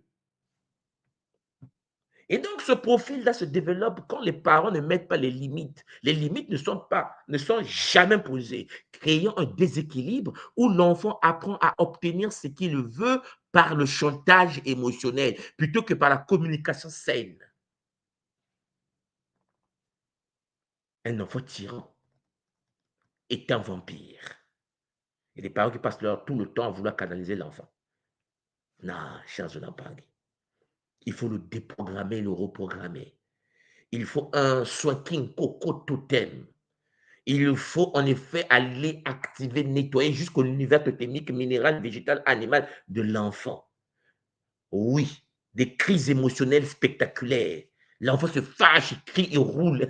Non, chers Olampangui, ça, ce n'est pas des enfants équilibrés. L'esprit qui s'est incarné dans un corps biologiquement instable. Des menaces d'échec ou de malheur. Papa, quand je comme ça, je vais me suicider. Suicide-toi. Et même là encore, je vais t'empêcher de te suicider. Parce qu'en tant que parent, il faut des outils. Chers Olampangui, il y a des menaces. Je continue, je quitte la maison. Je quitte la maison. L'enfant te menace. Et la maman a peur. On va le perdre. Mais parce que vous l'avez déjà perdu depuis qu'il avait 0 mois. Un enfant ne change pas si les parents ont donné les bases. Les enfants sont des programmes. Il faut les programmer dès l'enfance. L'enfant. Vous voyez, les enfants qui sont impolis, les enfants tyrans, c'est l'éducation des parents. L'incapacité de certains parents. Mais tu passes tout ton temps au boulot, tu veux que... L'enfant est éduqué par la télé. mon frère, ma soeur. Et puis en plus, il y a des femmes qui mettent au monde des enfants alors qu'elles ne se sont pas préparées à les élever. Alors toi, ma soeur qui m'écoute, est-ce que tu as déjà reçu une initiation comment élever un enfant? Oh non. Pourquoi tu as mis au monde? Parce que je suis une femme, fallait... C'est du n'importe quoi. Vous pensez qu'on met au monde par hasard. Est-ce que tu as fait une formation pour éduquer les enfants? Oh non. Alors, vous qui m'écoutez, j'aimerais vous lire. Est-ce que vous avez fait des formations? Est-ce que tu es parti à l'école, à l'université, dans une institution pour se former intellectuellement, spirituellement, matériellement à éduquer un enfant? Ça veut dire qu'en fait, tu as une femme à la maison qui n'a jamais été initiée comment éduquer un enfant, mais qui met au monde des enfants. Alors, la question que vous devez vous poser, c'est que qui va éduquer les enfants? Ce père qui est devenu père, est-ce qu'il a mis en place la mécanicité d'un papa? Est-ce qu'il a été initié à gérer des codes multidimensionnels, parapsychiques, énergétiques pour la protection, la sécurisation et l'éducation de ses enfants? Oh non! Voilà pourquoi je dis souvent que nous sommes des plaisantins. Les gens me disent, mais tout le monde a dit que nous sommes des plaisantins. Oui, l'humain est un plaisantin. C'est-à-dire que deux gamins, la gamine et son ami gamin, qui en effet, puisqu'ils ont la barbe, pensent que mettre au monde, c'est une obligation sociétale. Ils pondent des enfants qui ne vont pas être canalisés parce qu'eux-mêmes, c'est que des enfants. Vous comprenez le game? Et puis, nous sommes étonnés de voir que dans certaines familles, il y a des enfants tyrans, des enfants incontrôlables. Ton fils devient le chef de la famille. Il y a des enfants qui crient sur leurs parents. Oui, parce que les parents sont des gamins. L'enfant a compris que papa, c'est un tigre en papier. Maman, c'est encore pire. On ne met pas au monde si on ne se prépare pas. On n'a pas des enfants parce qu'il faut avoir des enfants. Et il faut une initiation pour l'éducation. Après, vous êtes étonné que lorsque vous mettez au monde des enfants, vos boucliers de protection, vous-même, vous ne l'avez pas. Vos enfants ne sont pas en sécurité. Vous passez votre temps, dès que le mollo qui rentre en jeu pour commencer à vampiriser l'énergie de vos enfants, vous passez votre temps à aller rencontrer des gangs, à protéger mes enfants, prier pour mes enfants. Ce sont des enfants. Qui t'a dit de les mettre au monde sans avoir des techniques de protection au préalable? Chaque année, le monde était un terrain de guerre. Tu as mis au monde des enfants, n'est-ce pas? Est-ce que tu disposes des techniques de protection, de renforcement aurique? Est-ce que tu maîtrises les techniques de protection totémique des enfants dans l'univers totémique? Oh non. Pourquoi tu as mis au monde? Pour créer un enfant tyran. Moi, je vous ai toujours dit, mes Olampangui, l'humain est responsable de ses propres problèmes. Les gens me disent, toi, du non, il ne faut pas dire ça. L'autre m'a attaqué. Il t'a attaqué parce que Champangui, tu es un gamin. Parce que quand tu maîtrises cette technique et que tu maîtrises des choses, il y a des choses qu'on ne peut pas faire. Il y a des gens qui vont t'attaquer, qui vont se retrouver à l'hôpital parce que tu sais que ton bouclier est un bouclier qui renvoie les attaques familles. Parce que tu le renforces tous les jours. Parce que tu ne déconnes pas, en fait. Parce que tu as des enfants, il faut les protéger. Tu as appris la technique de la protection totémique de tes enfants. Parce que quelqu'un va voir un marabout, va voir un sorcier et dit, je veux que le fils d'un tel meure. Le sorcier même voit et dit, mais le fils n'existe pas. On me montre qu'il n'y a personne. Parce que le fils est protégé dans le corps de sa mère, dans le monde totémique de son père. Mais lorsque les parents ne savent pas que ça existe, ces choses-là, la question que je vais te poser, toi qui m'écoutes aujourd'hui, toi qui vas écouter cela en différé, est-ce que tes enfants sont protégés dans l'univers totémique? Est-ce que tu as déjà fait le rituel de la protection totémique de tes enfants? Oh, hein? Rituel quoi? Mais en fait, tu existes dans quelle réalité? Un père, une mère qui n'a jamais protégé totémiquement ses enfants seront piratés par des forces de Mounouki à l'extérieur. Vous savez, moi je viens du Congo. Et puisqu'il existe la technique de la protection totémique des Congo, dans l'univers Congo, comme en Afrique centrale, au Cameroun, au Gabon, les parents protègent leurs enfants dans leur corps, dans l'univers totémique. Lorsque mon fils, je le regarde seulement. Quand je suis fâché, je le regarde seulement. Il sait, papa ne veut pas ça. Je n'ai pas besoin de parler. Il est en moi. C'est mon bébé. Je parle avec lui télépathiquement par un simple regard. On est chez les amis, on est venu chez les amis, l'enfant veut s'agiter, je le regarde. Vous avez jamais vu une maman africaine qui fait pleurer un enfant par un regard? Maman nous faisait pleurer par le regard. Moi, ma mère, quand elle était vivante, maman te regarde seulement, je pleure tout seul. On dit non, j'ai envie de pleurer. On dit pourquoi tu pleures? Le regard. Un regard, aujourd'hui, quand tu arrives en Occident, que ce soit aux États-Unis, au Canada, en France, putain, maman, tu me fais chier, vide sidéral. L'enfant est à l'extérieur des parents. Tu ne peux pas être quelqu'un de la tradition Congo primordiale. Tes enfants ne sont pas sécurisés à l'intérieur de ton champ énergétique. Nos enfants sont protégés totémiquement à l'intérieur de nos corps. Est-ce que tu as déjà fusionné ton enfant avec un univers totémique? Est-ce que tu as déjà fait le rituel? Je vous ai dit, moi, quand j'étais bébé, nous, en Afrique, dans les traditions, on nous lave avec les os des animaux, les os, les plantes, les pierres. Nous avons des bains que nous recevons quand on est bébé avec les os de certains. Est-ce que votre enfant est un être vide sidéral qui est né et puis qui grandit par hasard et puis qui te dit des putain, maman, tu me fais chier et toi tu es là, maman, mais qu'est-ce que j'ai fait? Comment éduquer mon enfant? Je l'ai perdu. Mais vraiment, nous sommes des gamins et des gamines. Voilà pourquoi, chers Olampangui, le vampirisme nous fait beaucoup de mal. Nous oublions que lorsqu'un enfant vient au monde, il faut le protéger. Totémiquement. À travers le Kinkoko, tu protèges tes enfants. L'enfant est dans ton corps. Tant que tu es vivant, tant que tu es sur cette terre, tant que tu es le gardien, et même lorsque tu meurs, tu continues à protéger tes enfants parce que tu as installé à la maison le culte des Bakolo. Ton fils, il sait. Ton fils, il sait. Il vient. Papa, bon, depuis que tu es parti là, il faut qu'on cause. Parce que tu l'as enseigné que le mort n'est pas mort. Tu as enseigné l'enfant de ton vivant, la communication supraluminique avec l'univers des ancêtres. Que tu meurs ou pas, l'enfant a besoin de conseils. Il te contacte.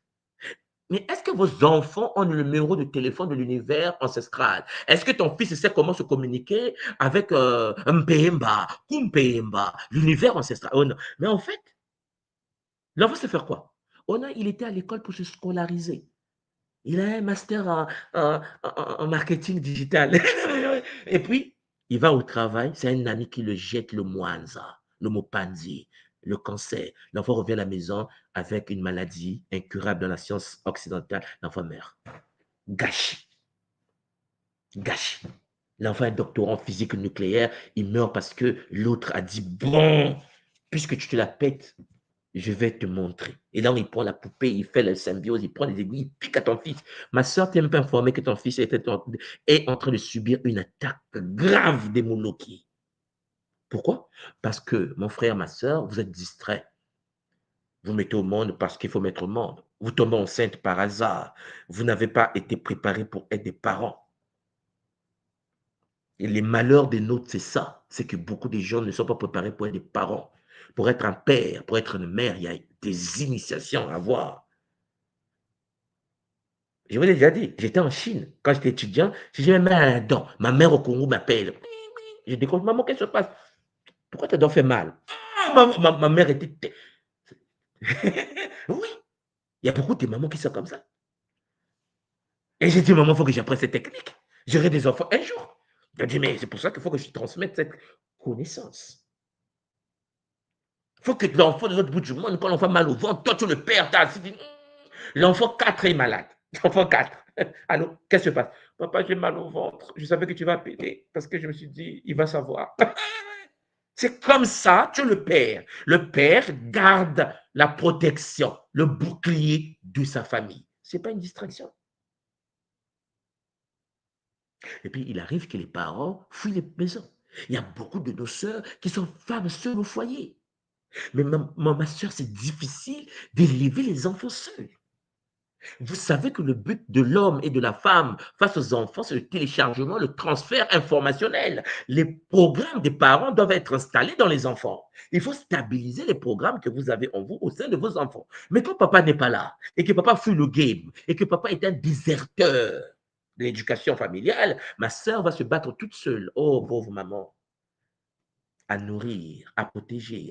Mais si cette sœur aussi n'est pas initiée dans les sciences secrètes Congo, nous avons des enfants qui n'ont pas la présence du père et maman se bat seule. Le matin, elle va au travail, elle rentre à minuit, les enfants sont devant la télé et vous êtes étonné d'avoir des enfants tyrans. Culpabilité parentale profonde et persistante. Tout moi, mais on a tout fait. Mais vous n'avez pas tout fait. Vous n'avez pas été initié. Vous n'avez pas appris comment on protège, on sécurise. Quelles sont les techniques ancestrales? J'ai parlé de vision à distance sur vos enfants. Vous n'avez pas appris ces choses-là. Tension chronique dans la nuque, les épaules, tu as mal. Tu vois ton enfant parfois répéter tes bêtises. Au lieu de filtrer, tu vois ton enfant se comporter comme toi.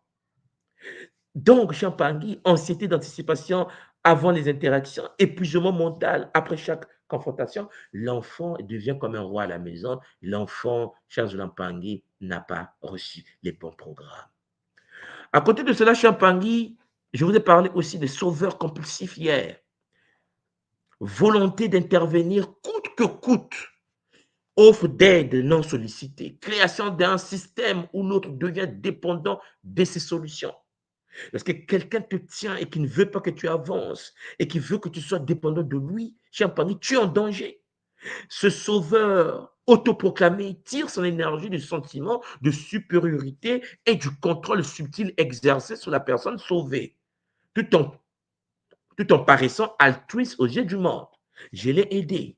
Et vous allez voir qu'il y a une confusion identitaire, des doutes de ses propres capacités, puisque le sauveur va te dire que j'ai la solution. Alors que la tradition congolaise nous dit que la solution est en chacun de nous.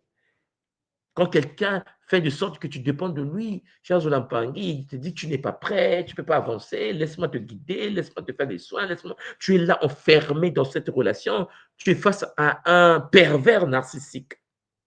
Le sentiment d'être redevable et incapable d'autonomie, la peur irrationnelle face aux décisions importantes, l'impression constante d'être incompétent sans l'aide du sauveur. Tu as besoin du sauveur.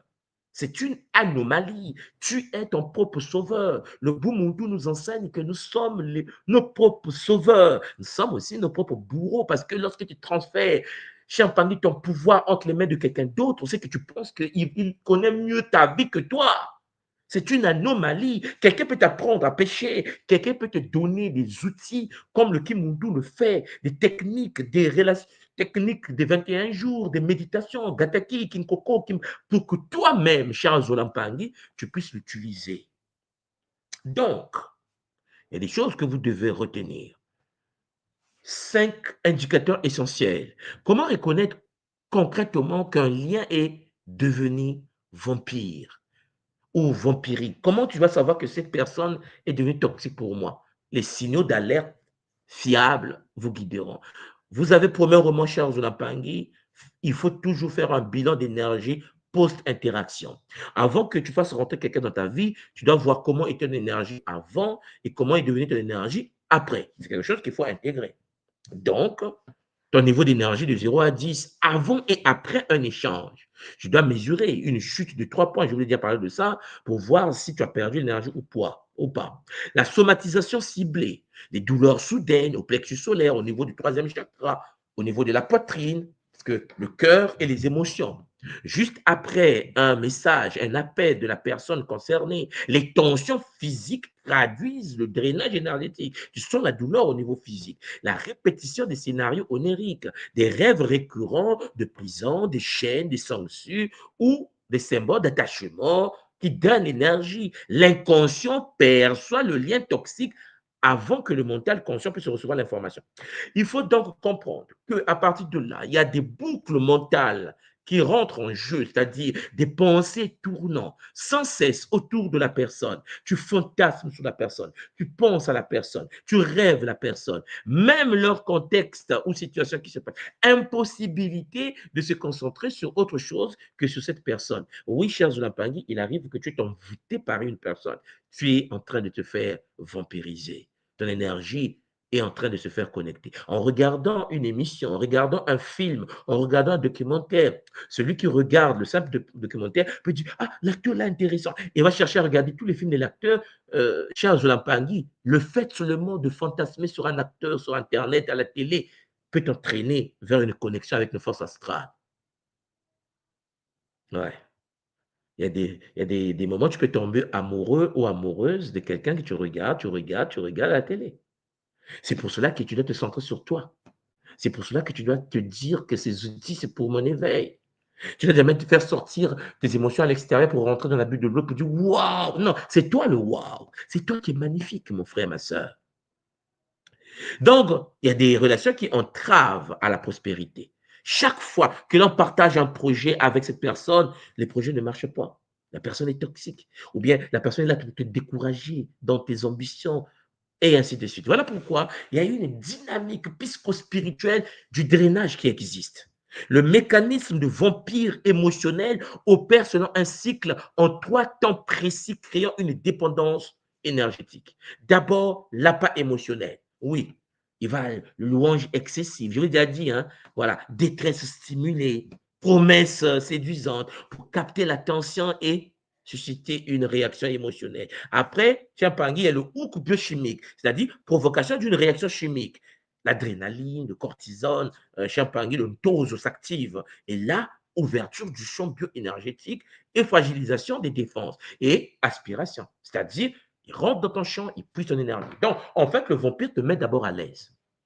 Et après, dès que tu baisses tes gardes, bam, t'es frappé. Donc, comme un Pangui, il faut bien comprendre que lorsque quelqu'un te pousse à une libération de cortisol, cela fragilise l'immunité et baisse la variabilité cardiaque, facilitant en effet la prédation subtile. L'énergie subtile est en train de s'évaporer parce que le cortisol est en train d'être sécrété par la présence de cette personne, par les langages, les paroles que la personne prononce autour de toi. Donc, il faut déployer des stratégies de protection et de guérison. Il est très important de comprendre que le monde doit s'outiller. Tu dois être outillé pour restaurer la souveraineté énergétique. La question que tu dois te poser, toi qui m'écoutes, est-ce que tu disposes des techniques, des boucliers? Est-ce que tu existes sur cette planète pour subir ton existence? Ou bien tu es de ceux qui pensent et qui savent que tu dois être maître et maîtresse de ta vie, maître et maîtresse de tes propres bouclier. Tu dois être conscient que à travers toi, tes enfants, ta descendance, tes petits-enfants sont en sécurité. Oui, chers Olampangui. Alors, je vais vous parler aujourd'hui, pour terminer cette partie, de ce que nous appelons le triangle d'autonomie AAA. Oui, c'est un outil de libération très intéressant, le triangle d'autonomie. Libération énergétique qui vous permet de reprendre le pouvoir face aux vampires émotionnels et de maintenir votre souveraineté énergétique. Le triple A que vous voyez, il y a l'alignement, le premier A, l'annonce, le deuxième A, et l'action de retrait, le troisième A. Donc, il y a alignement, il y a annonce et il y a action. Déjà, il faut retenir que l'alignement, ça se fait avec 3 respirations profondes, tout simplement. La main est posée sur le cœur, et puis il y a l'affirmation. Je suis dans mon axe. En fait, il faut que tu sois toujours conscient que je suis le maître du game. Ah oui, chers dames, ça paraît simple. Mais 3 respirations de suite et que tu vocalises le mantra, chers Lampangui, ça te permet de prendre conscience que tu ne peux pas laisser ton pouvoir s'évaporer et que l'autre contrôle ce que tu es. Il y a l'annonce. Communiquer clairement la limite.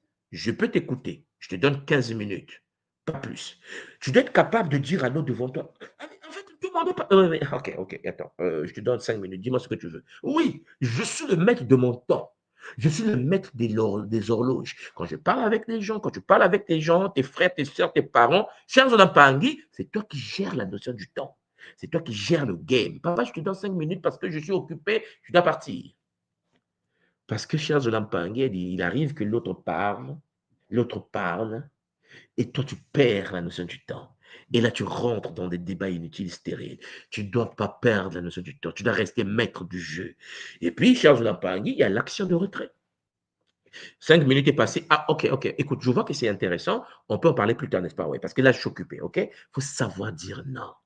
Il faut savoir mettre les limites. Il faut savoir mettre des barrières. Si quelqu'un dépasse tes limites, Chiampangui, couper l'échange sans culpabilité. L'être humain qui rentre dans ta vie, c'est toi qui gères cela. Personne ne s'impose dans ton existence. Voilà pourquoi il faut pratiquer quotidiennement cette pratique où tu es capable de dire, je suis dans mon axe, je suis le maître de ma vie, je suis le gamer en chef. Voilà, maintenant, je t'accorde 5 minutes. Ok, là, écoute, après. Champagny, personne ne t'impose la manière de fonctionner. Tu mets des limites. Tu dois donc utiliser ce triangle triple A face à toute interaction qui commence à drainer ton énergie. Quand tu sens que c'est des bêtises qui sont prononcées, tu stoppes le dialogue. Ne dis pas, c'est pas courtoisie que je vais écouter. Non, tu vas te faire vampiriser. On n'écoute pas les bêtises par courtoisie. Cher Jonathan, c'est ta vie. Dès que tu vois que l'autre veut parler de l'autre en mal, mais stop. En fait, écoute, ce que tu dis est intéressant, mais est-ce qu'on peut prendre un autre temps pour en parler parce que j'ai autre chose à faire? Je ne veux pas me connecter à ça. Ne pas justifier votre besoin de vous protéger parce que vous êtes des êtres incarnés, cher Jonathan, avec cela. Il y a la deuxième technique qui est là, c'est la technique du rituel Congo de Kuzilanzinga. Le Kuzilanzinga, la pratique ancestrale de Kuzilanzinga, couper les cordons, permet de libérer l'énergie captivée dans les liens vampiriques, restaurant l'autonomie spirituelle. Je voulais parler de ça, non? Prenez la bougie, vous mettez ici la bougie bleue, plus une cordelette noire de 33 cm environ, dans un espace calme, protégé. Et là, vous invoquez, pour ceux qui sont en Gataki, Maasimimpi. Pour ceux qui ne sont pas initiés Gataki, rapprochez-vous de la Fédération Kimoto Internationale. On peut vous accompagner dans les tests techniques. Vous devez être capable de couper le vent de dépendance. Il est possible de pouvoir rompre le lien à Champangui en connexion avec l'enfant intérieur. Ce sont des techniques que nous avons à l'école. Et puis, vous avez cette puissance de visualisation qui vous permet en fait de couper le cordon relié au chakra concerné, scindé avec l'âme de lumière, bien sûr. Et puis, vous brûlez les cordelettes que vous utilisez pour détacher l'intention et se libérer. Et puis, vous tracez la croix Congo qu'on appelle le Dinkenga, mais ça, c'est des pratiques qui sont réservées aux initiés à l'école, afin de pouvoir sceller la structure. Tu es capable, en effet, de te détacher d'une émotion, d'un vampirisme, d'une connexion avec une personne. Et, cher Zulampangui, pour ceux qui, en effet, veulent avoir de l'aide là-dessus, pour ceux qui ne peuvent pas pratiquer cela par eux-mêmes, l'école Kimuntu, la tradition Congo, la fédération Kimuntu internationale est là pour vous. Contactez la fédération pour être accompagné là-dessus. Les cordes doivent être coupées parce que cela draine de l'énergie. Et puis, cher Lampangi, il faut de l'hygiène relationnelle au quotidien. Tu ne peux pas fonctionner sans de l'hygiène relationnelle. L'hygiène relationnelle consiste à établir donc des échanges sains qui nourrissent l'âme plutôt que de la drainer. C'est-à-dire que lorsque tu es avec des amis, il faut les sélectionner d'abord pour commencer. Que ce soit des membres de la famille. Tu ne peux pas être gentil avec tout le monde, bien avec tout le monde. Non, ça n'existe pas. Chez un pari, tu n'es pas la poubelle. Tu es un être multidimensionnel, tu dois être capable de pouvoir sélectionner ceux qui te font du bien, cher Jolan parce que tu es venu sur la terre pour être énergétiquement puissant. Voilà pourquoi il faut le filtre de 3C, c'est-à-dire conscience. Il faut être capable d'observer l'interaction et son impact énergétique. Deuxième C, le choix. Il faut décider consciemment d'autoriser ou non cette dynamique. Quelqu'un te salue, il va être ton ami, tu dois voir quels sont les avantages d'être ami avec quelqu'un. Et puis, troisième C, les conséquences. Il faut être capable d'assumer pleinement la responsabilité de tes choix. Il faut arrêter de dire c'est la faute de l'autre. Il ne faut pas penser que l'autre t'attaque parce que l'autre est méchant. Non, c'est parce que tu as ouvert. L'autre est rentré dans ta vie, devenu ton ami. Pour que quelqu'un vienne chez toi, quelqu'un vienne manger chez toi, pour que quelqu'un devienne ton ami, il faut que tu le sélectionnes. Voilà pourquoi il faut fixer un temps hebdomadaire précis dédié aux proches exigeants. Et il faut, sans culpabilité, les virer. Tu n'as pas besoin, en effet, de pouvoir subir ta propre existence. OK, l'impact.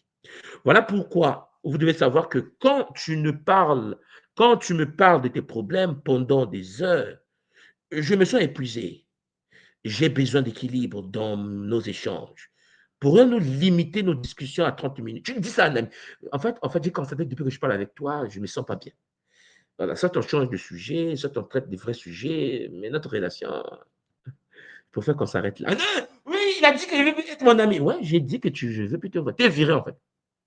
Non, mais c'est pas normal. Mais qu'est-ce qui est normal, Champagne? Te laisser vampiriser par quelqu'un qui n'a pas d'hygiène relationnelle. Dans une relation, il faut voir le gain. Pour ceux qui sont en Bretagne, vous vous souvenez, le gain. Tel est le gain de la relation. J'espère que ce petit Kaboula va vous permettre de pouvoir avoir des bases. Zola à vous, cher Zola Pangui. Demain, nous commençons une nouvelle série avec bonheur. Pour ceux qui s'intéressent à ce que nous faisons, l'école Kimuntu est là pour vous. Que les Bakoulou nous accompagnent avec détermination. Je vais remettre le plateau à Maman Simon afin de pouvoir avancer avec efficacité. Zola, Zola, Zola, Matondo Mamingi Champangi. On est ensemble. Voilà. Votre Maman Simon. Matondo Mamingi Matondo. pour cet échange magnifique. C'est très pertinent, très, très pertinent. Et quand je vois les réactions d'Mpangui, il y a par exemple le point sur les responsabilités envers la famille qui est très évoqué, surtout sur Kachupa. Tu sais, dans notre culture, on est élevé, en fait, on grandit avec la responsabilité envers les parents et la responsabilité envers la famille, envers les frères. Et très souvent, donc à Kachupa, souvent, tu vois quelqu'un a des enfants, mais il va envoyer ses enfants chez ses frères, chez ses sœurs, ou bien pour qu'ils soient éduqués, quoi. Et très souvent, c'est presque comme une obligation. Tu ne peux pas dire non, parce que quand tu dis non, c'est un problème. Ou bien quand tu grandis, quand tu commences à être indépendant, tu as la responsabilité de cadet, automatiquement. Actuellement, ça fait partie de notre culture, presque. Bon, actuellement, je vous l'ai toujours dit, hein, il existe une différence entre l'Africain avant l'esclavage et la colonisation et l'Africain après l'esclavage et la colonisation. Je vous l'ai toujours dit, nous qui sommes nés après, nous sommes mal barrés. Parce que ce n'est pas parce que l'Afrique fonctionne d'une certaine manière que c'est logique. Tout ce qui est venu après l'esclavage, cher Zolampangi, est brisé. C'est-à-dire que nous sommes brisés multidimensionnellement. C'est pour cela que lorsque une sœur met au monde un enfant et qu'elle est dans l'incapacité d'éduquer son enfant, en Afrique, comme tu as dit, les parents ont souvent tendance à envoyer leurs enfants chez celui qui a réussi, soi-disant. C'est-à-dire que l'autre. Mais on oublie une seule chose, c'est que l'autre aussi a ses propres enfants. Et je ne vais pas rentrer dans ce sujet-là parce que c'est un peu bizarre, mais je vais l'aborder quand même. Il arrive que tu envoies ta fille chez l'oncle, une fois là-bas, elle s'est fait abuser sexuellement aussi. Donc, en fait, tu penses que l'enfant va se faire éduquer, mais on va l'éduquer jusqu'à sa sexualité. Il y a parfois des abus. Le cousin, le fils de l'oncle, parfois, va abuser, ou bien l'ami de l'oncle va abuser ta fille. Et même ton petit garçon, parce que les gens pensent qu'il y a que les filles qu'on abuse, mais aussi les enfants qui sont sodomisés, les garçons. Donc, moi, je suis de ceux qui, et vous le savez bien, je vous l'ai toujours dit, il faut de la responsabilité. Il s'avère que beaucoup de gens n'ont pas de responsabilité. En fait, ils s'en foutent. Ils mettent au monde, ils envoient chez les autres. Ça devient la charge des autres. Et eux-mêmes, ils continuent leur vie à pendre les enfants. C'est dangereux. Ah oui, mais si tu refuses, c'est mal vu. Parce que tu vis par rapport à la vision des autres. Parce que tu ne sais pas dire non. Parce que tu n'es pas dans la capacité de dire, attends d'abord, j'en ai 3 déjà, j'en ai 4, j'en ai 5. Laissez-moi gérer d'abord mes rejetons là. C'est dur d'éduquer un enfant. Je ne sais pas si vous vous rendez compte, mais c'est très dur d'éduquer un enfant. Mais moi, Simon, un enfant, un seul, c'est compliqué. Je sais qu'il y a des parents qui ne savent pas ça. OK? Il y a des parents qui ne le savent pas. Donc, ils mettent au monde et qui mettent les enfants de l'école du quartier et qui veulent que leurs enfants s'en sortent dans la vie. Il y a des gens qui condamnent les enfants à souffrir toute leur vie parce qu'ils n'ont pas pris les prédispositions. L'éducation coûte cher. Vous savez, je vous ai toujours dit que la vie est gérée par un système qu'on appelle le réseautage. C'est-à-dire que lorsque tu fonctionnes dans le monde, tu dois avoir le carnet d'adresses. La réussite d'une personne sur cette planète dépend de son carnet d'adresses. Pas de l'intelligence, de son carnet d'adresses d'abord. L'intelligence vient après. Les gens me disent, mais tout, moi, tu parles de carnet d'adresses, ça veut dire la relation avec les gens que tu côtoies. Lorsque tu mets au monde un enfant, et l'enfant grandit avec des futurs éboueurs et des futurs nettoyeurs des assiettes. Ton enfant a grandi avec... C'est un choix. Tu es en train de permettre à des enfants de vivre une vie donnée. Eh oui, les pangues. Parce qu'en effet, pour changer l'état de vie de ton enfant, il faut qu'il côtoie des enfants qui vont être les maîtres du game demain. Mais pour côtoyer les enfants qui vont être les maîtres du game demain, ça coûte cher. Alors, Simon, tu es d'accord avec moi? C'est Tu en as clair. 2, tu en as 3, tu en as 4. Je me souviens, lorsqu'on est rentré au Congo, avec mon épouse et nos enfants, on arrive au pays, il y a des écoles. Il y a ce qu'on appelle les écoles françaises, Charlemagne, et ainsi de suite. Les écoles françaises, je pense, par année, c'est 1 million et quelques.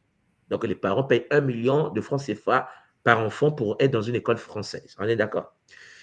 L'éducation est merdique. Excusez-moi, je pense que vous voyez de quoi je parle. En Afrique, l'école française, c'est comme l'enfer sur terre. Et c'est fait exprès, hein, parce que nous sommes des pays colonisés, vous savez bien, on ne peut pas vous transmettre un certain savoir, sinon vous allez vous réveiller du coma. Et puis, il y a les écoles américaines. Et mes enfants, quand je suis arrivé au Congo, il fallait les mettre dans une école américaine parce que la française, je ne voulais pas. Parce que ça, c'est ce qui s'est passé avec l'histoire française. Déjà, on ne veut plus. Il faut quelque chose d'autre qui n'a pas une relation bizarre avec les francophones de notre zone. Donc, on met souvent les enfants dans les écoles américaines. Vous savez combien coûte une école américaine pour un enfant? 13 millions de francs CFA l'année. Un seul enfant. Bon, alors, je vais vous dire quelque chose.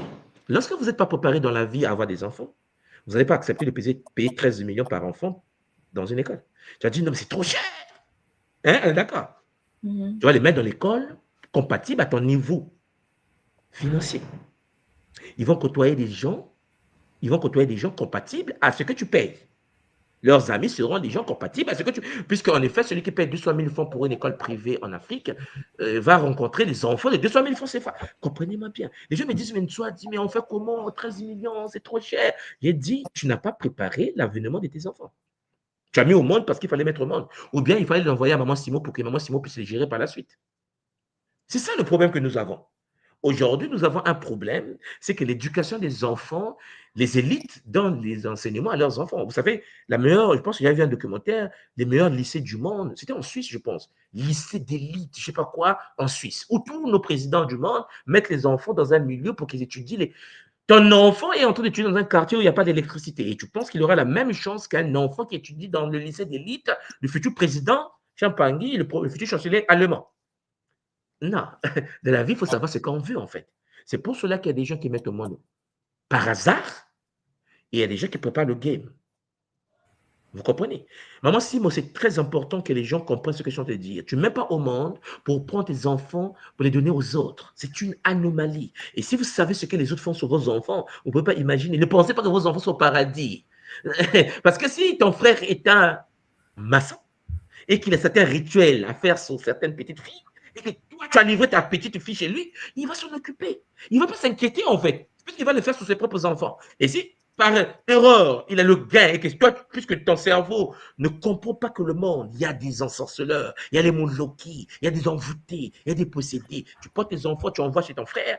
Cher Zolampangui, parfois tu n'es pas conscient de ce que ton enfant subit là. Il ne va jamais te dire, en fait.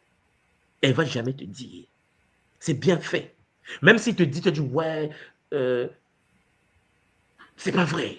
Combien de fois on a dit à des enfants, c'est pas vrai ce que tu dis, mon frère n'est pas capable de le faire. Justement, il y a des enfants qu'on a punis, qu'on a même bannis presque de la famille parce qu'ils ont accusé les oncles de les avoir violés ou bien d'avoir... Effectivement. Nous, dans le Kimuntu, ce que j'essaie de vous dire seulement, c'est que lorsque vous voulez avoir des enfants demain, préparez-vous, initiez-vous, apprenez, ayez des moyens de votre politique d'éducation des enfants.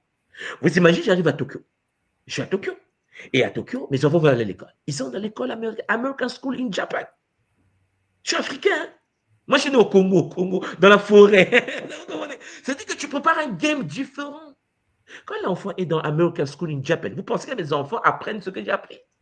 Mon fils de 12 ans de capacité, mais je pense que moi aussi, moi, tu vois de quoi je parle. Mais l'enfant de 4 ans fait un PowerPoint, quoi. Et nous, on bricole encore comment faire un PowerPoint. On n'a pas la même éducation. Mais est-ce que tu peux rentrer dans une telle école par hasard? Non, il y a des codes. Ils checkent. C'est sélectif. Il faut avoir des moyens d'état politique. Pourquoi tu as mis au monde? Est-ce que tu as mis au monde pour faire plaisir à tes parents ou parce que tu t'es préparé à l'avènement des ancêtres? Si tu considères tes enfants comme des ancêtres qui reviennent, tu vas les traiter différemment. Mais quand tu considères tes enfants comme des acquis, il faut les gifler de temps en temps, tu vas les traiter d'une certaine manière aussi. Donc, maman, effectivement, il faut que ceux qui sont dans le Kimuntu arrêtent de mettre la responsabilité de leurs enfants sur les dos des autres. Le Kimuntu ne fonctionne pas comme ça. Le Kimuntu te dit que tu es responsable de l'éducation de tes propres enfants. Maintenant, si tu veux de l'aide, qu'on t'aide, on t'accompagne à pouvoir canaliser l'éducation de tes enfants, ça c'est autre chose. Tu peux apprendre, mon frère, ma soeur. Mais il ne faut pas tomber dans le piège de dire, je vais l'envoyer chez son oncle parce que tu ne peux pas savoir ce qu'il va vivre chez l'oncle. Ah oui, c'est mon frère. Ah bon. Vous savez combien d'oncles ont abusé de leur nièce? Mes chers Pani, je vous parle des... Mais vous allez pleurer ici. Il n'y a que ça, en fait. Tout est sexuel. N'oubliez pas cette partie de l'histoire. Hein? Tout est sexuel. Quand tu exposes tes enfants, les forces antagonistes, les forces astrales, les Shintaori s'en occupent. Et là, par contre, tu es au village en train de dire, mon fils est en France, en train de te faire abuser. Beaucoup des humains subissent cela. Ils sont détruits. Et lorsque l'enfant est abusé par son oncle, son frère, son cousin qui l'a reçu, parce que toi, maman, mon frère, toi, mon frère, tu as mis ton enfant sur le dos de quelqu'un parce que tu es dans l'incapacité de l'éduquer, parce que tu n'as pas les moyens financiers. Pourquoi tu n'apprends pas comment on fait pour avoir les moyens financiers? Pourquoi tu n'apprends pas comment faire pour être libre financièrement? Et tu préfères donner à l'autre les responsabilités. Mais l'autre aussi s'en occupe parce que tu n'as aucune idée des forces derrière. Maman, si. Matondo, papa, Matondo, exactement. Beaucoup de Mpangi comme maman, c'est dû à un problème financier en général. Oui, mais Oui, chez nous, c'est surtout un problème de moyens financiers. Celui qui est aisé financièrement doit porter l'ensemble de la famille moins aisée. C'est pour ça que je vous dis qu'on n'arrive pas c'est-à-dire qu'en fait, nous n'arrivons pas à décoller à cause des bêtises comme ça. En fait, bêtises pourquoi? Parce qu'on se dit ceci, quand tu es financièrement stable, tu dois financièrement financer les autres. Éduque-les, aide-les à avancer. Pour ceux qui ont écouté mes enseignements sur Mbongo, vous savez bien que donner de l'argent à quelqu'un, c'est tuer la personne. S'il n'y a pas une contrepartie énergétique. exactement. Donc, en fait, il y a des gens qui ont des moyens, qui ne veulent pas que les autres puissent s'épanouir dans leur famille pour rester les seuls piliers de la famille. Il y a des gens comme ça. Hein. C'est-à-dire que c'est le broche de la famille. Il y a des moyens. Il va vous donner l'argent, mais c'est pour autant que vous soyez autonome. Le but, c'est de rendre des gens autonomes. Vous savez, cher Pani, aider quelqu'un, c'est le rendre autonome. Aider la personne, ce n'est pas le donner, le donner, le donner. Aider la personne, c'est le rendre autonome. Est-ce que tu rends les membres de ta famille autonomes? Est-ce que ta famille, est-ce que tu donnes des cours d'éducation financière aux membres de ta famille? Alors, je pense que Marilène qui a écrit cette thèse, je sais que c'est chaud pour nous qui sommes les premiers fils, les premières filles, mais il arrive que, maman Marilène, tu fais asseoir tes frères et sœurs, tu leur donnes des cours d'économie financière, de gestion de budget. Est-ce que vous prenez le temps, vous qui avez la potentialité de comprendre les enjeux, de dire asseyez-vous, je vous explique comment gérer l'argent? Non. Tu vas envoyer de l'argent. Tu vas envoyer de l'argent. Mais envoyer de l'argent dans la vie de quelqu'un, c'est détruire la vie de la personne. Vous savez vous-même les lois de Mbongo. La preuve année, chez Pangui, nous restons les seuls leaders de nos familles. Les autres ne décollent pas. Et le jour que le leader meurt, la famille se disloque. N'est-ce pas? Et lorsque tu disparais, les entreprises que tu as mises en place disparaissent parce que tes frères, tes sœurs n'ont pas été éduqués. Ce sont des employables dans tes entreprises. C'est toi qui gères par ton énergie. Eux, ils sont des employés. Et quand tu n'es plus là, tout s'efface. C'est une erreur. Et il faut les éduquer. Il faut les former à être autonomes. C'est ça le but de celui qui a réussi pour aider les autres. L'autonomie. Si quelqu'un est dans l'incapacité d'être autonome, chers enfants, vous êtes en danger. C'est comme avec l'éducation. Tu prends tes enfants, tu donnes des enfants à l'autre. L'autre s'en occupe. Hein? Et elle s'en occupe correctement. Astralement, on sait comment ça se passe. Attention, les Mpangi. Et il faut que nous soyons responsables. Je vous l'ai toujours dit. Vous voyez quand maman Marlène dit, oui, c'est surtout un problème de moyens financiers. Oui. Lorsque je vous dis, chers Zolampangi, que le plan Banzo, la manifestation de la matérialisation, lorsque je vous dis qu'il faut gérer les finances, vous dites, toi aime dire qu'il faut être riche, il n'est pas normal. Toi nous dit qu'il faut être financièrement libre, il n'est pas normal. Vous pensez que vous êtes quoi, sur Mars? Vous êtes sur Terre, n'est-ce pas? Et sur Terre, mes Zolampangi, la spiritualité se mesure par le pouvoir financier.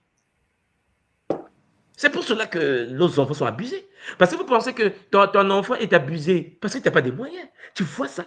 C'est parce que tu n'as pas de moyens que ta propre fille, ton sang de ton sang, se fait abuser par un escroc VIP qui le présente un petit 1000 € pour dire, écoute, déshabille-toi. Mais elle n'a rien à manger. Elle est seule en Allemagne. Elle est abandonnée à elle-même. Toi, tu es dans un village pourri au cœur du continent. Ta fille, on vient de la présenter 2000 euros et le monsieur dit déshabille-toi. Combien de sœurs se sont retrouvées en train de faire l'amour avec des chiens, la zoophilie, en France, en Allemagne, en Belgique, pour 500 euros? Le monsieur dit, écoute, tu vas faire ça avec mon chien. Mais moi, j'ai des caboulets ici, les gens viennent se nettoyer, mais les gens ont des vrais problèmes de vie. Ils me disent tout, moi, il m'a imposé avec son chien, mais je ne pouvais pas, il fallait payer la maison, il fallait payer l'électricité, il fallait payer l'école. Il dit, ma soeur, ton père t'a laissé dans le monde. Il y a des parents qui pensent même que le fait que l'enfant a pris le billet à Douala et que l'enfant s'est retrouvé à Paris, l'enfant a réussi. Il y a des parents comme ça. L'enfant parti étudier. Pour lui, c'est bon débarras. Il est déjà là-bas. Pauvre de nous. Tout simplement parce que nous ne comprenons pas les codes du monde astral. Nous ne comprenons pas les codes des vampires. Oui, cher Zolampangé, lorsque tu as réussi dans une famille, ton but à toi, c'est de transformer ton milieu. Je vous l'ai déjà dit, hein, transformer le milieu veut dire il faut que ceux qui sont capables de comprendre qu'il faut de l'autonomie soient avec toi. Si quelqu'un qui n'est pas autonome, quelqu'un qui veut être un sanguissu, tu le vis. Mais tu as dit, c'est mon frère. Si ton frère est un sanguissu, ce n'est pas ton frère. Il va t'épuiser. Il faut que ton frère, tu lui dis, bon, tu as une formation à faire. D'abord, ta spécialité de la comptabilité. J'ai la licence, tu dois aller faire ton master. Ah, il faut aller lire encore. Sinon, tu es viré de ma famille. Tu es viré de ma famille. Je suis capable de dire non. Tu sais comment je suis, n'est-ce pas? Je vais payer pour tes études. Ça, oui. Tu repars à l'école. Parce que tu veux que ton frère puisse apprendre. Mais si tu dis, il a un bac, oui. Oh, mais moi, je ne vais plus aller étudier. Hein, ton grand frère, tu as déjà réussi, on va gérer ton argent. Vous pensez que quelqu'un le bac va gérer ton argent? Comment? Ouais, c'est quoi le problème là? Et après, c'est des conflits de famille. Après, c'est de la jalousie. Après, oui, Champagne.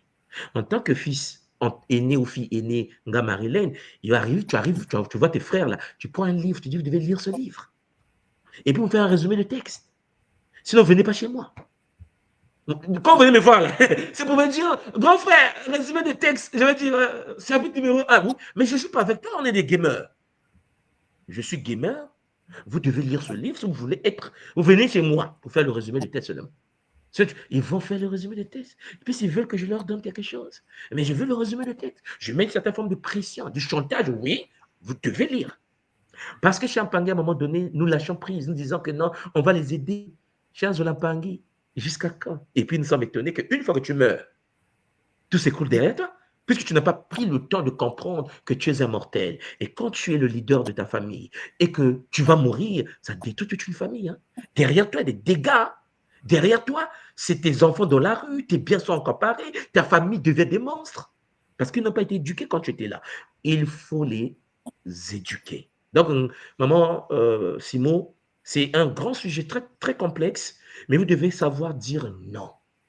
Et vous devez être responsable de vos propres enfants. Arrêtez de mettre vos enfants sur le dos des autres. C'est pas Congo, c'est pas Bumuntu, c'est de l'astralisation. Parce que Champagne, vous exposez vos enfants et vous me donnez la responsabilité à quelqu'un qui est né aussi pour gérer ses propres enfants. Pour moi. Oui, maman Maud. Matondo, pour toutes ces explications, je voulais juste rebondir sur ce que maman Simon a dit auparavant. Il est vrai que je pense qu'il faut vraiment un changement de mentalité, surtout par rapport à l'Afrique, parce qu'on avait tendance effectivement à vouloir automatiquement respecter les anciens, parce qu'on a été éduqués dans le respect des anciens. Et parfois, c'est des oncles ou des tantes, etc., qui peuvent aussi être toxiques, bien entendu, qui sont peut-être eux-mêmes des vampires. On ne le sait pas. Et je pense que quand on vit en Afrique, enfin moi pour ma part, j'ai grandi au Congo, Kinshasa, et donc c'est vrai qu'il était vraiment interdit de dire quelque chose à un oncle ou une tante, enfin de manquer de respect, on va dire. Et effectivement, ici avec la diaspora en Europe, très souvent, il y a beaucoup de familles qui ont fait venir des enfants, des neveux, des nièces, parce que les parents ne pouvaient plus les éduquer en Afrique. Et certains ont même exagéré avec les allocations familiales, on connaît. Hein. Et donc, c'est vrai que ce n'était vraiment pas quelque chose à faire, d'où le milieu dans lequel on évolue, comme tu nous le dis souvent, ça compte énormément. C'est vrai que quand on vit dans un quartier un peu qui craint, quoi, on va dire, c'est pas si évident que ça. Donc, il est important, comme tu disais, de travailler avec le Makuku Matatu et préparer son avenir, préparer sa retraite.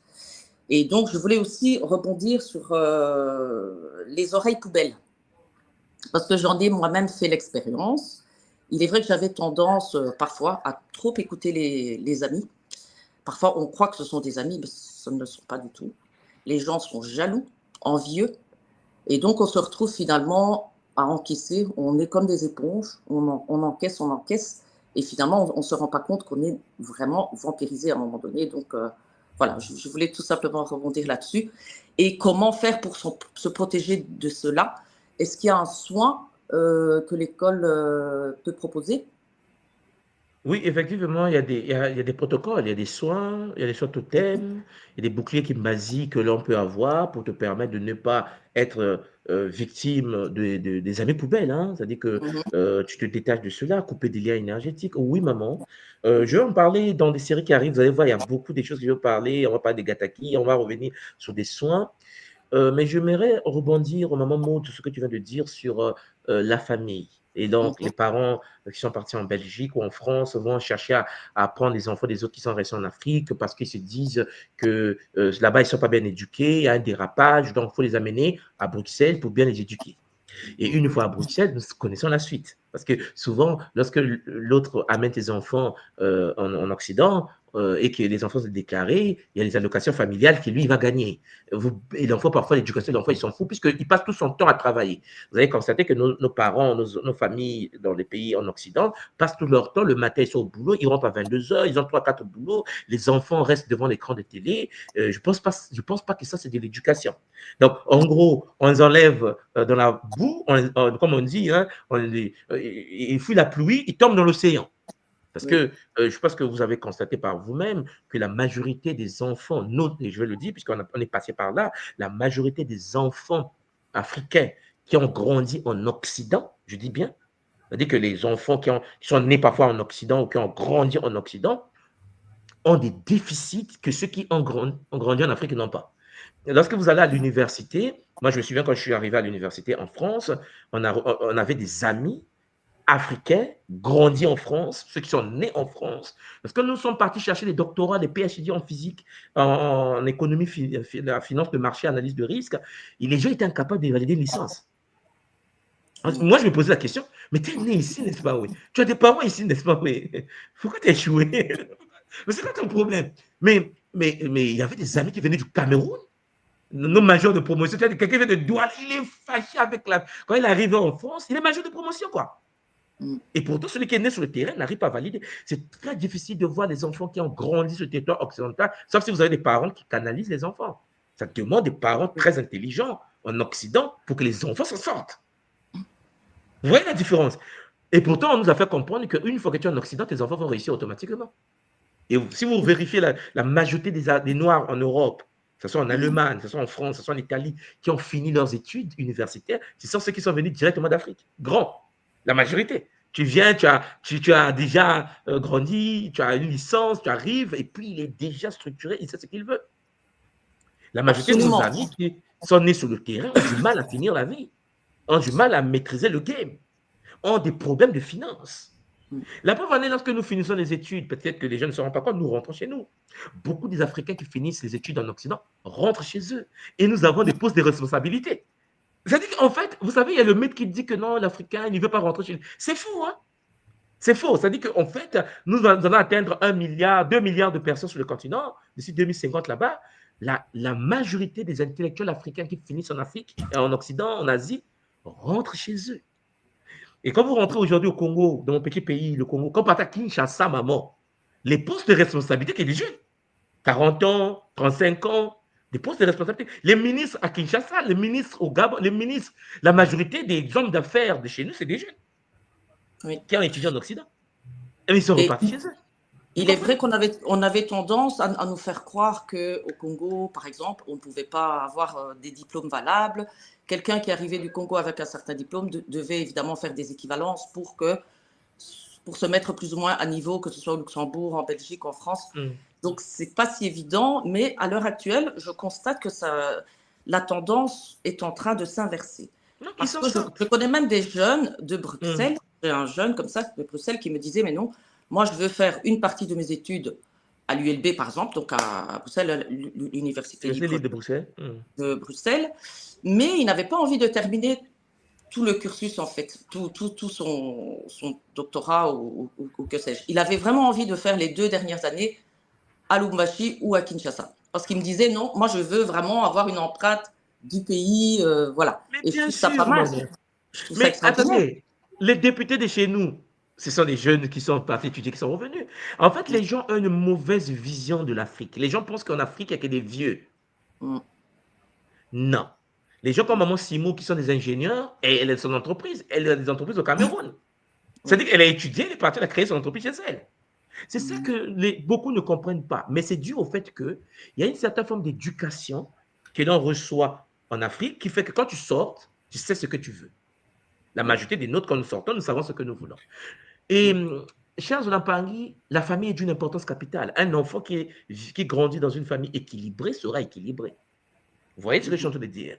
Or, souvent, certains parents n'intègrent pas cela et donc, dans les responsabilités, transfèrent leurs responsabilités aux cousins, aux frères, soi-disant qui ont réussi. Et eux, ils continuent à courir derrière les petites filles ou faire le désordre. Chers Olampangui, c'est une anomalie. La majorité des intellectuels africains aujourd'hui, si vous vérifiez, leurs parents étaient pauvres. Parce qu'on dit oui, c'est parce qu'ils sont pauvres. Mais vérifiez, nos présidents. Si vous voyez le président camerounais Paul Biya, vous regardez son histoire, vous allez voir que c'est compliqué. Les gens n'étaient pas ce que vous pensez. Ils n'étaient pas des gens qui étaient riches à un niveau où. Non, c'est des gens, des paysans qui ont pris le pouvoir sur le continent. Oui. Donc, arrêtons de se plaindre sur manque d'argent. Le manque d'argent, je vous l'ai toujours dit, c'est un problème d'éducation. Si tu veux t'éduquer, forme-toi. Et la volonté de te former. Une fois que tu es formé, l'argent est accessible à tout le monde. C'est une énergie. Les gens ne font pas des miracles. Ils apprennent. Certains veulent que ça tombe du ciel. Et lorsqu'ils ne veulent pas travailler parce qu'il y a une certaine forme de fainéantisme, il faut un transfert émotionnel, c'est la faute de l'autre. Je n'ai pas réussi, c'est la faute de l'autre. Attention, j'ai toujours dit aux gens, nous on a vécu des guerres des enfants soldats. Moi, tu connais toi-même ce qui se passe chez nous au Congo, que ce soit les deux Congos. Et à partir de là, les gens s'en sortent.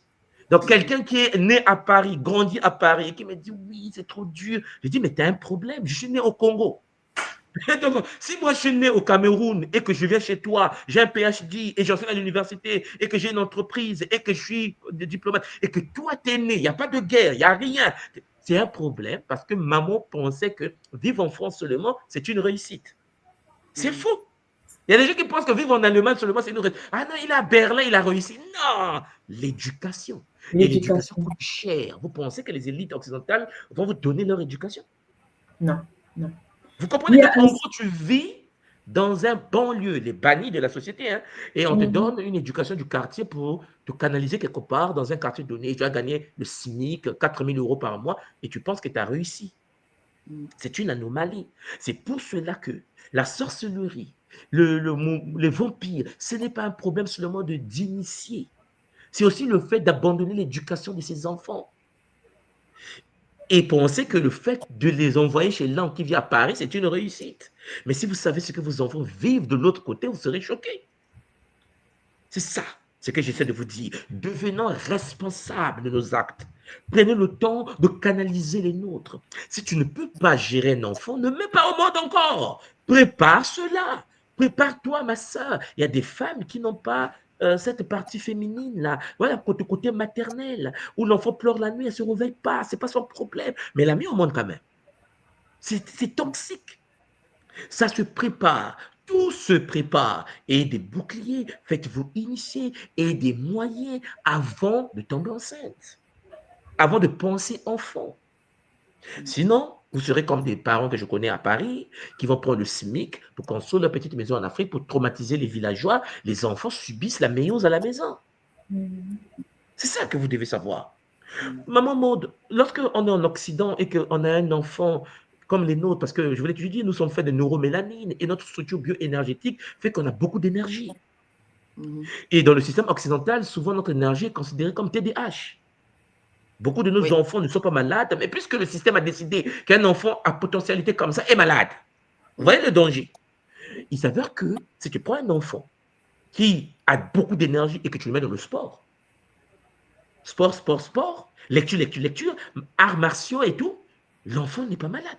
L'enfant a des potentialités qu'il peut utiliser dans différents domaines, mais ça demande de l'argent, maman Maud.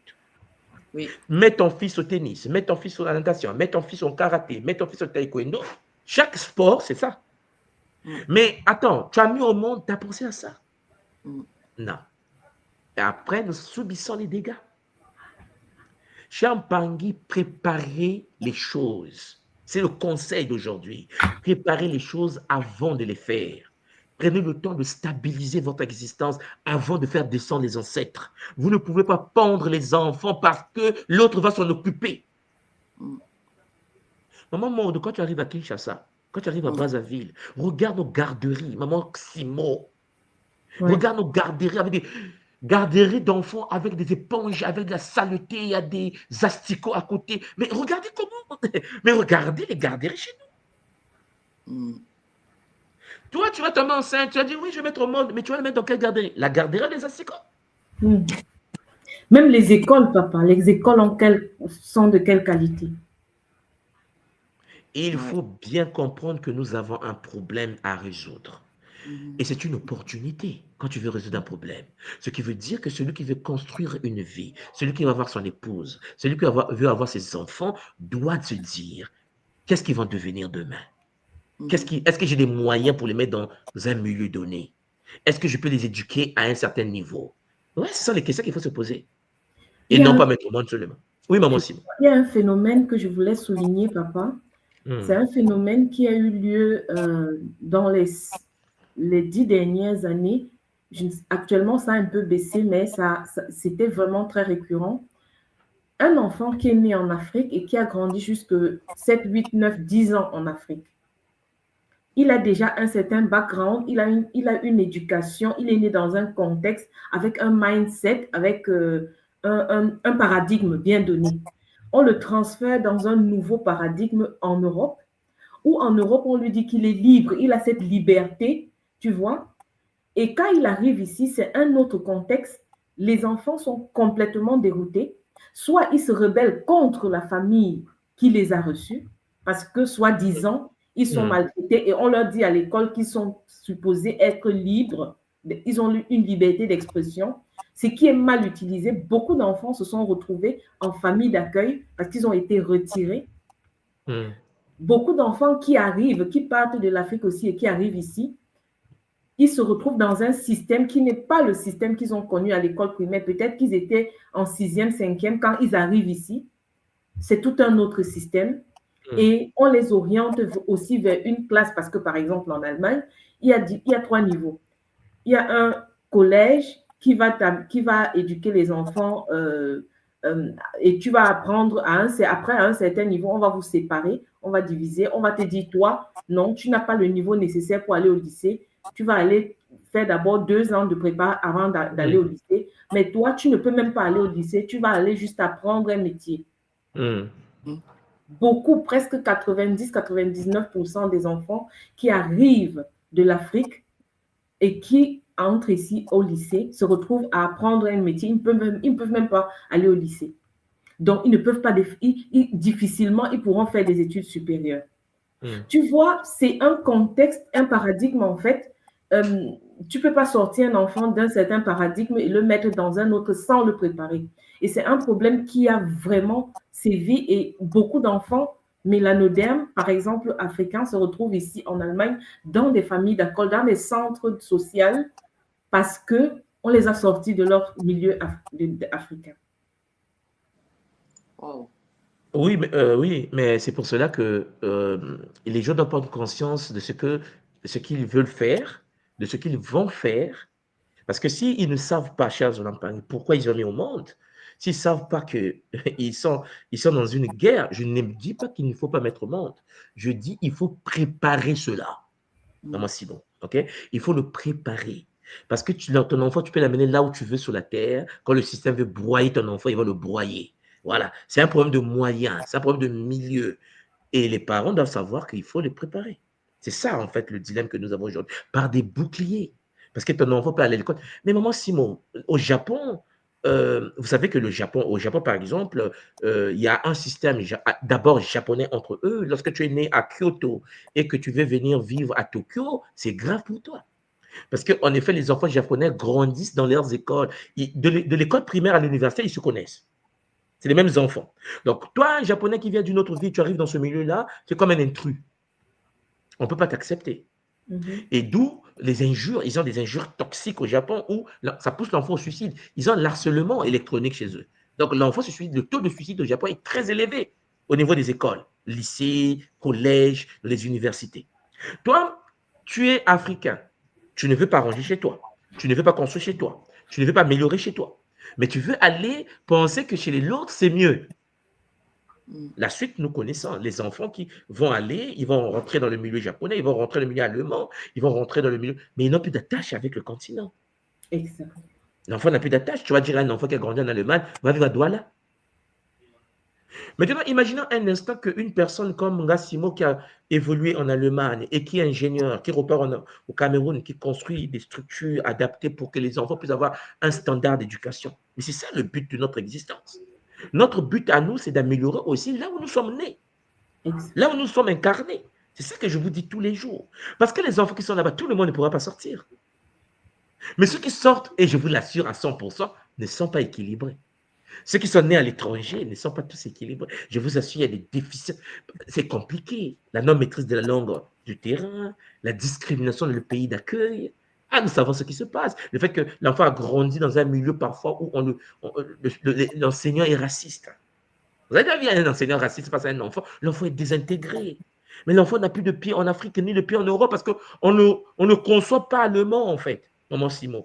Elle est allemande, elle est née en Allemagne, mais on ne conçoit pas qu'elle est allemande. Donc, il y a des petits mots comme ça. L'enfant rentre en pleurant. On m'a dit que je ne suis pas jolie, on m'a dit que je pue, on m'a dit des choses comme ça. Toute la vie de l'enfant est traumatisée. Vous voulez qu'un traumatisé donne une civilisation équilibrée? Et pourtant, c'est dans les pays des Occidentaux. Non. Et en plus, comme tu le sais, tu l'as dit tout à l'heure, il y a des voies. Ça, c'est la voie des élites. La voie du milieu. On va dire que non, pour rentrer, il faut 1 million d'euros l'année. Tu as même 100 000 euros pour avoir, c'est un combat d'une année.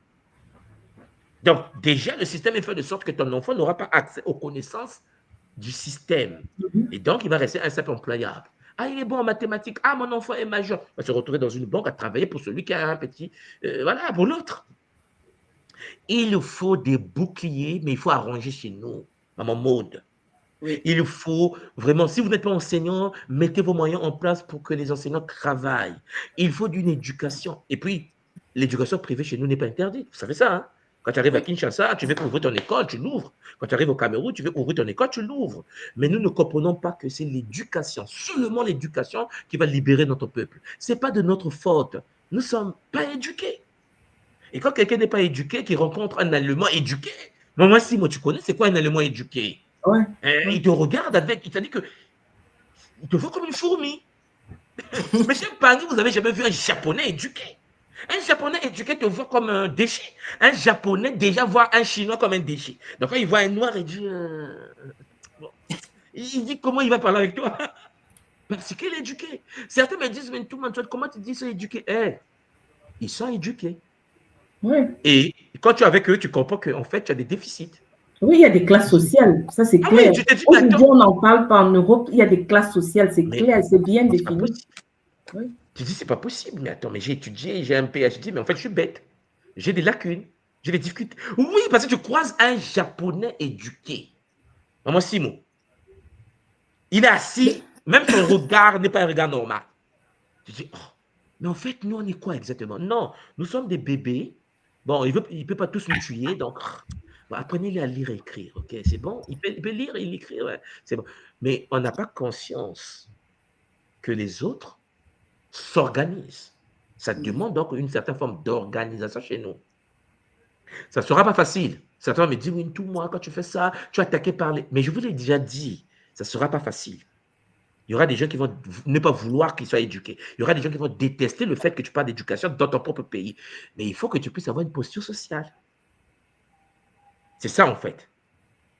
Il est vrai que des fois, pardon parfois, les gens de la diaspora, de plus en plus, j'en connais quelques-uns dans mon entourage, qui ont tendance maintenant à retourner au pays. Bon, moi, je parle principalement du Congo, que je connais le mieux. Et donc, ce que je trouve intéressant toujours, quand on commence à aller faire un business, parce qu'il y en a, ils sont toujours dans les business, mais on ne sait pas quel business parfois. Et voilà, ce qui est très à la mode, c'est l'immobilier, ouvrir un hôtel, des guest house, des choses comme ça. Mais ce que je trouve qu'on devrait pratiquement imposer, c'est au moins faire un projet social. Je trouve qu'on est vraiment en manque de cela. Donc, comme Maman Simo l'a dit et comme tu l'as soulevé tout à l'heure, c'est par rapport à l'éducation des enfants, de un. Aussi ouvrir, par exemple, des maternités. Parce que les femmes, chez nous, elles souffrent quand elles doivent aller accoucher, des femmes qui vivent dans des coins reculés, là. Et aussi, je vais donner l'exemple de Kolwezi, où moi, je suis née. Eh bien, il y a pas mal de Chinois, vous savez, qui exploitent les mines, etc. Et donc, eux, ils n'en ont rien à faire d'aller déverser maintenant tous les déchets dans les eaux des rivières, des lacs, etc. Sans penser que, bien entendu, les villageois qui vivent dans ces coins-là n'ont premièrement pas d'eau potable. Il est très rare de trouver des puits qui ont été creusés dans les coins, etc. Et donc, malheureusement, les femmes qui accouchent à l'heure actuelle, c'est souvent ils accouchent d'enfants handicapés qui ont des becs de lièvre et ce genre de choses. Donc, je me disais, ce qui est terrible chez nous à voir, c'est aussi tout ce qui concerne, comment dire, le côté, donc maternité, comme je disais, mais tout ce qui est hospitalisation, etc., les frais d'hôpitaux, par exemple. Donc, ça, c'est terrible. Quand tu n'as pas $5, tu ne peux pas te faire soigner. Terrible. Et ça, je trouve qu'effectivement, donc pour en revenir, je vais revenir au sujet, mais voilà, établir des projets sociaux, c'est plus que nécessaire. Hein, donc, au niveau éducation des enfants et aussi hôpitaux, par exemple. Hein, donc, des petits dispensaires et des choses du genre. Et effectivement, revenir à l'éducation. Et je crois aussi que les enfants qui naissent en Afrique en général, parce qu'on voit la misère au quotidien, il y a des tas de gens qui se font empoisonner, il y a à chaque fois des morts, etc. C'est vraiment sous les yeux, tous les jours. Il y a des gens, des familles qui mangent parfois un jour sur deux. Ils font manger leurs enfants. Moi, je connais des familles comme ça où ils se disent, il y a par exemple 11 enfants, il y en a 5 qui mangent aujourd'hui et les 5 autres, c'est demain. Oui. Pas délestage. Oui. Et or que quand on est chez nous, moi, je me souviens encore qu'à l'époque, j'envoyais un dictionnaire à mon frère. Il était super content parce qu'il avait reçu un dictionnaire. Or que chez nous, les enfants, c'était des PlayStation, des choses du genre. Et encore, ils n'étaient pas contents parce qu'ils voulaient toujours le dernier modèle. Donc, c'est pas évident à faire changer les mentalités, effectivement. Et je trouve que les enfants qui naissent en Afrique et qui grandissent en Afrique, malgré qu'ils sont parfois issus de milieux très défavorisés, mais ils réussissent très, très bien. Effectivement. Ouais. Parce qu'il y a un cadre qui est là, comme dit Maman Simo, il y a un cadre dans nos villages qui nous protège, qui nous sécurise. Et on n'est pas conscient parfois de ça. C'est pour cela que, Maman Maud, je vous dis souvent, le but de la vie d'une personne est de manifester sa divinité dans le milieu où il s'est incarné. Oui. Maman, tu es née au pays, tu as grandi au pays, tu es parti à l'étranger. Quel est l'impact de Maman Maud dans son milieu? Tu n'as pas besoin de changer toute la RDC, là, ce n'est pas ton boulot, là. Bien sûr. Mais quel est l'impact de Maman Simo dans son village? C'est-à-dire que, en fait, tu seras combattu, mais tu seras toujours combattu. C'est le but du jeu. Hein. Tout à fait. Le but du jeu, c'est que tu seras combattu. Et alors? Bon. Mais il faut que tu déploies ton énergie pour que ceux qui veulent te combattre comprennent que tu n'es pas n'importe qui. Je vous prends un exemple. Imaginons un instant que tous les Mpangui, tous les frères et toutes les soeurs qui sont sortis du pays, de la RDC, repartent pour avoir un seul hectare agricole de maïs, d'arachide. Pas pour le business. Un petit hectare. C'est-à-dire qu'une philosophie de vie. C'est-à-dire qu'on dit, toute la diaspora RDC, nous tous, nous avons des terres. Nous venons de là-bas. Tout le monde est un village. Imaginons un instant, on dit, écoutez, loi numéro 1, la diaspora, chacun rentre dans les vacances, allez faire 1 hectare de plantation, de ton choix. Maïs, arachide, pamplemousse, banane, je ne sais pas quoi. Chacun rentre chez lui dans son propre village pour faire un seul hectare, pas 20, pas 1 million, un seul hectare. Le problème de faim est fini en 2 secondes. Absolument. Nous sommes comme dans un coma. En fait, on se dit, les gens n'ont rien à manger parce qu'on se dit, ils sont pas de ma famille. Mm. C'est leur famille. Là, je connais quelqu'un dans la famille là-bas où ils mangent par délestage. C'est ce qui se passe au pays. Parce qu'on se dit que dans ma famille, moi j'ai amené tout le monde en Belgique, j'ai amené tout le monde au Luxembourg, je n'ai plus personne sur le terrain, je m'en fous. Mm. Mais une fois arrivé au Luxembourg, on voit la vie des gens, c'est les dépressions, c'est les enfants des familles d'accueil, on connaît bien la vie que nous avons en Occident. Tout le monde n'est pas waouh, waouh. Mm. Mais celui qui est resté sur le territoire subit. Et toi, tu es né là-bas. Quel est ton impact dans la vie de ces gens? Mm. C'est ça ce que j'essaie de vous dire depuis qu'on a commencé. Il faut être capable d'impacter ton milieu d'incarnation. Il faut être capable de se dire qu'est-ce que je vais faire moi. Il ne faut pas dire qu'est-ce que lui, il doit faire. Non, non, non, non. Lui, c'est sa vie. Toi, c'est ta vie. Mais toi, qu'est-ce que tu fais déjà? Parce que ce que tu vas faire aura des répercussions. Tu peux sauver 2 personnes. Tout à fait. Donc, Mpangi, moi, je pense que je vais vous laisser sur le plateau. Comme d'habitude, là, moi, je vais me retirer. Beaucoup de joie à vous. On se retrouve demain pour la nouvelle série, Matondo Mamingi. J'espère que ce message va rentrer au plus profond de nous. Matondo Mamingi, à bientôt. Matondo, papa. Matondo. Wow. Maman Simon.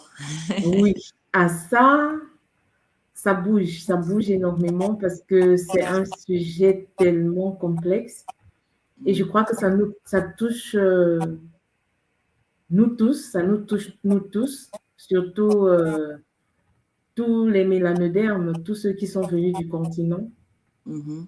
Qu'est-ce que nous avons fait là-bas? Qu'est-ce que nous faisons là-bas pour reconstruire nos pays, pour reconstruire nos cités? Qu'est-ce que l'impact de chacun, quoi?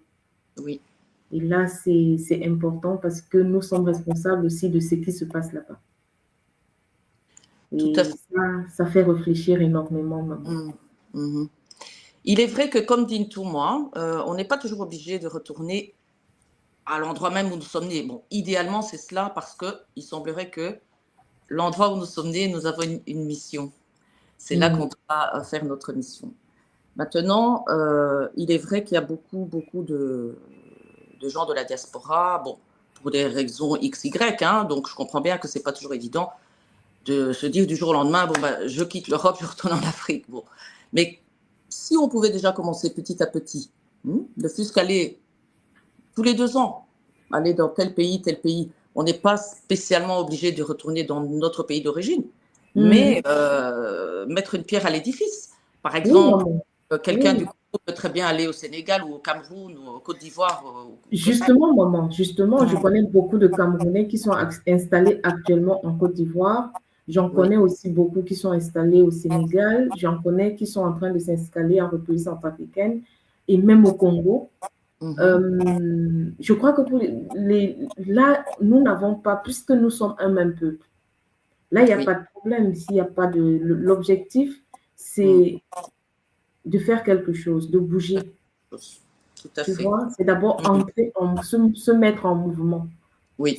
Moi, c'est ce que je comprends et que ce que j'intègre, c'est se mettre en mouvement et ne pas oublier qu'on n'est pas seul, qu'on est guidé et faire confiance aux ancêtres qui sont en nous et que nous incarnons aussi. Donc, je crois que avec tout ce que nous avons compris aujourd'hui, déjà la responsabilité envers nos enfants, nos familles, et aussi envers nos pays, et envers pas seulement le pays, envers le continent et au-delà du continent, envers le monde, parce que nous n'impactons pas seulement là-bas, nous impactons aussi ici. Et il est vrai, chaque chose que l'on fait aura automatiquement un impact. Donc, comme tu disais, suivre ses guides, se laisser guider par nos ancêtres, par nos anges gardiens, on les appelle comme on veut. Mais en tous les cas, oser faire le pas. Moi, je crois que c'est ça aussi qui est difficile. Parfois, les gens ont peur. Moi, je me mets dedans, hein, attention. Hein. Donc, c'est pas toujours facile de changer du tout au tout, du jour au lendemain, mais y aller petit à petit. Et il suffit d'avoir la volonté et de le faire. Moi, j'essaie, dans la majorité des cas, enfin, dans la mesure du possible, de retourner, allez, ne fût-ce que tous les 2 ans, tous les 3 ans, au Congo déjà. Et puis petit à petit, je commence à connaître d'autres pays africains. Voilà. Donc, essayer en tout cas de faire quelque chose, même si on commence par soi-même. Hein, comme disait Ntouma, acheter un petit carré de terrain là, et puis de fil en aiguille, faire un petit potager. Et puis d'un potager, ça devient peut-être quelque chose de plus grand. Et pourquoi pas? Parce que ce que j'aime beaucoup, c'est un peu donc, dans le système de la permaculture, on va commencer par faire pour soi-même. Ce qu'on a on le partage. On partage avec les voisins, on partage avec la famille. Et puis, bon, pourquoi pas, plus loin. Et insuffler cette idée aux autres.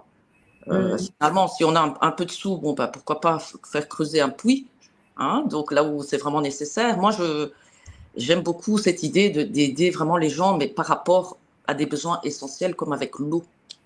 L'eau, c'est Il y a super. beaucoup de projets, hein, maman. Il y a beaucoup de possibilités. Retourner en Afrique, on n'est pas d'abord obligé de commencer par son village si on n'a pas d'attache, parce que quand tu dis la peur, c'est nous tous. Oui. Parce que tu vois, ce sujet, nous parlons des Mouloki. C'est pas chacun qui a vécu sur le continent l'a expérimenté à un moment donné. Donc, chacun qui pense rentrer, c'est ce qui l'attend là-bas, c'est ce à quoi il va se confronter. Et à un moment donné, il y a cette peur-là. Moi, je l'ai vaincu par le Kimontu.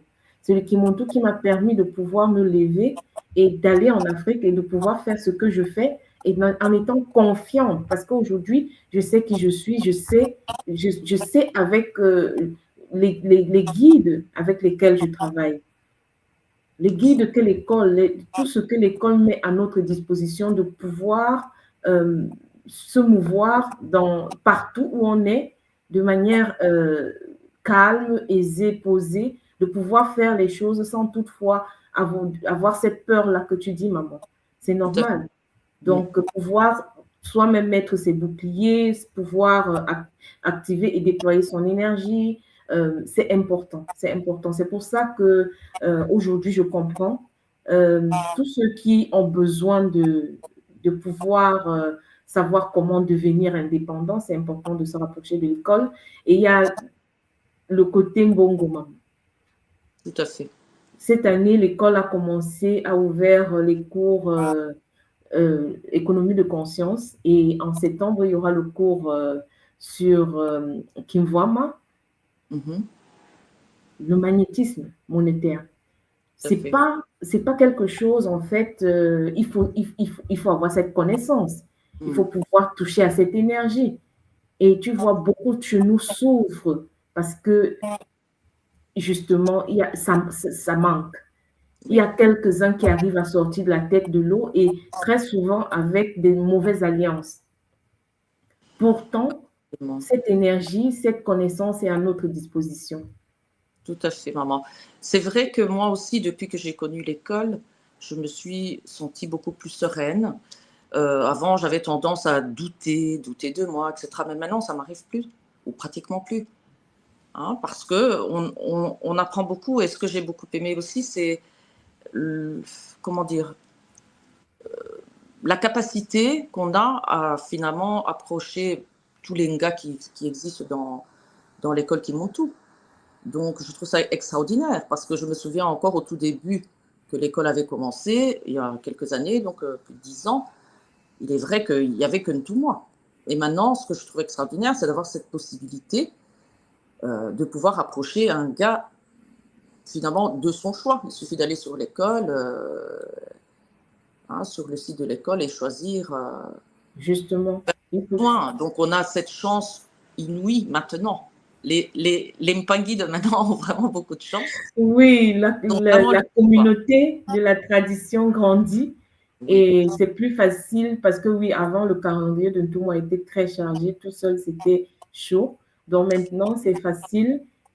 Quand on parle par exemple le leadership entrepreneurial qui a eu lieu, le leadership totémique entrepreneurial, nous sommes totémistes. Ntouma parlait tout à l'heure de l'énergie totémique. C'est possible pour chacun aujourd'hui, dans tout l'état de tout ce que tout le monde a expliqué aujourd'hui, de pouvoir aller sur le site de l'école et de prendre son soin totémique et de se voir activer son énergie totémique. Et les calendriers sont ouverts. Et il y a beaucoup qui le font, hein, maman. Il y a beaucoup de... Ça, vraiment, je trouve magnifique. Il y a beaucoup de Bangui qui sautent le pas et qui le font. Et après, il faut seulement suivre les Kaboul là sur le site de l'école. C'est magnifique. C'est magnifique. Et ce que je trouve extraordinaire aussi, c'est de pouvoir protéger ses enfants. Hein, donc jusqu'à la majorité, de pouvoir faire ce soin totémique là, où vraiment on canalise l'énergie de l'enfant et il est protégé par les parents. Hein, protéger l'enfant par le soin totémique, justement. Oui. Ah oui, c'est magnifique, c'est possible et il y a beaucoup qui en profitent. Oui. Maman, je crois qu'aujourd'hui, on est allé, il est 15h15, on va mettre fin, au moins en Europe. On va devoir clôturer cet épisode aujourd'hui. Matondo à tous ceux qui nous ont suivis, Matondo Mamingi, Matondo à tous ceux aussi qui vont suivre par la suite. Matondo maman, oui. Matondo d'avoir été là aussi, Matondo Antumwa, Matondo à tous les Mpangi, et j'ai retenu que la solution est en chacun de nous, quoi. Oui. On peut faire le transfert du pouvoir vers quelqu'un d'autre. Et ça, c'est magnifique. Donc, prendre vraiment connaissance et conscience qu'on est des êtres divins, comme on le dit à chaque fois. On est divin, oui, on est divin. Et l'objectif, c'est de reconquérir, de reprendre le contrôle et de manifester sa divinité.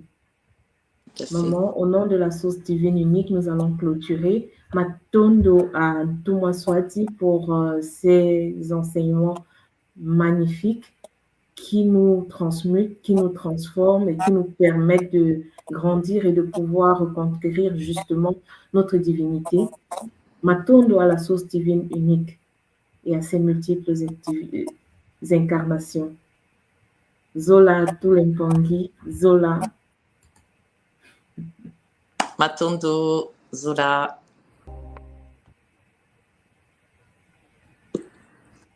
Et à bientôt.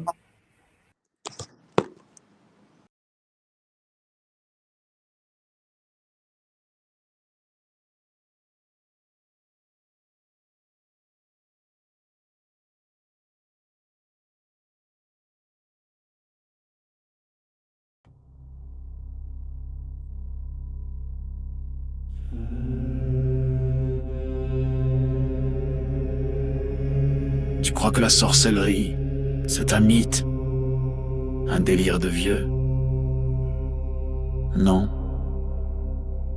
Elle est là, silencieuse, invisible, présente dans ton quotidien.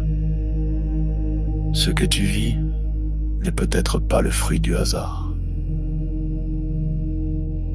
Tes douleurs, tes émotions, tes échecs, tes pensées peuvent être manipulées, programmées. Dans cette série de directs exceptionnels, le docteur Ntumwa Nswati Kimbazi révèle comment les rituels occultes s'allient aux technologies neurocognitives, comment le contrôle mental moderne opère, sans trace, sans bruit, comment des attaques ciblent ton énergie, ton mental, ton esprit, comment démasquer les attaques invisibles, vampirisme, viol astral, sortilège, comment pratiquer des rituels de guérison et ériger des boucliers sacrés pour protéger ton âme et celle de tes proches. Et si l'on t'avait fait croire que tout était fatalité? La tradition Congo te guide pour reprendre pleinement ton pouvoir. Malongi, votre nouvelle émission Éveil, tous les jours à 13h, heure de Paris, en direct sur YouTube Tradition Congo et YouTube Fédération Kimuntu. Venez témoigner, échanger, partager vos expériences avec l'équipe Kimuntu. épisode après épisode, nous dévoilerons les forces cachées qui gouvernent nos vies.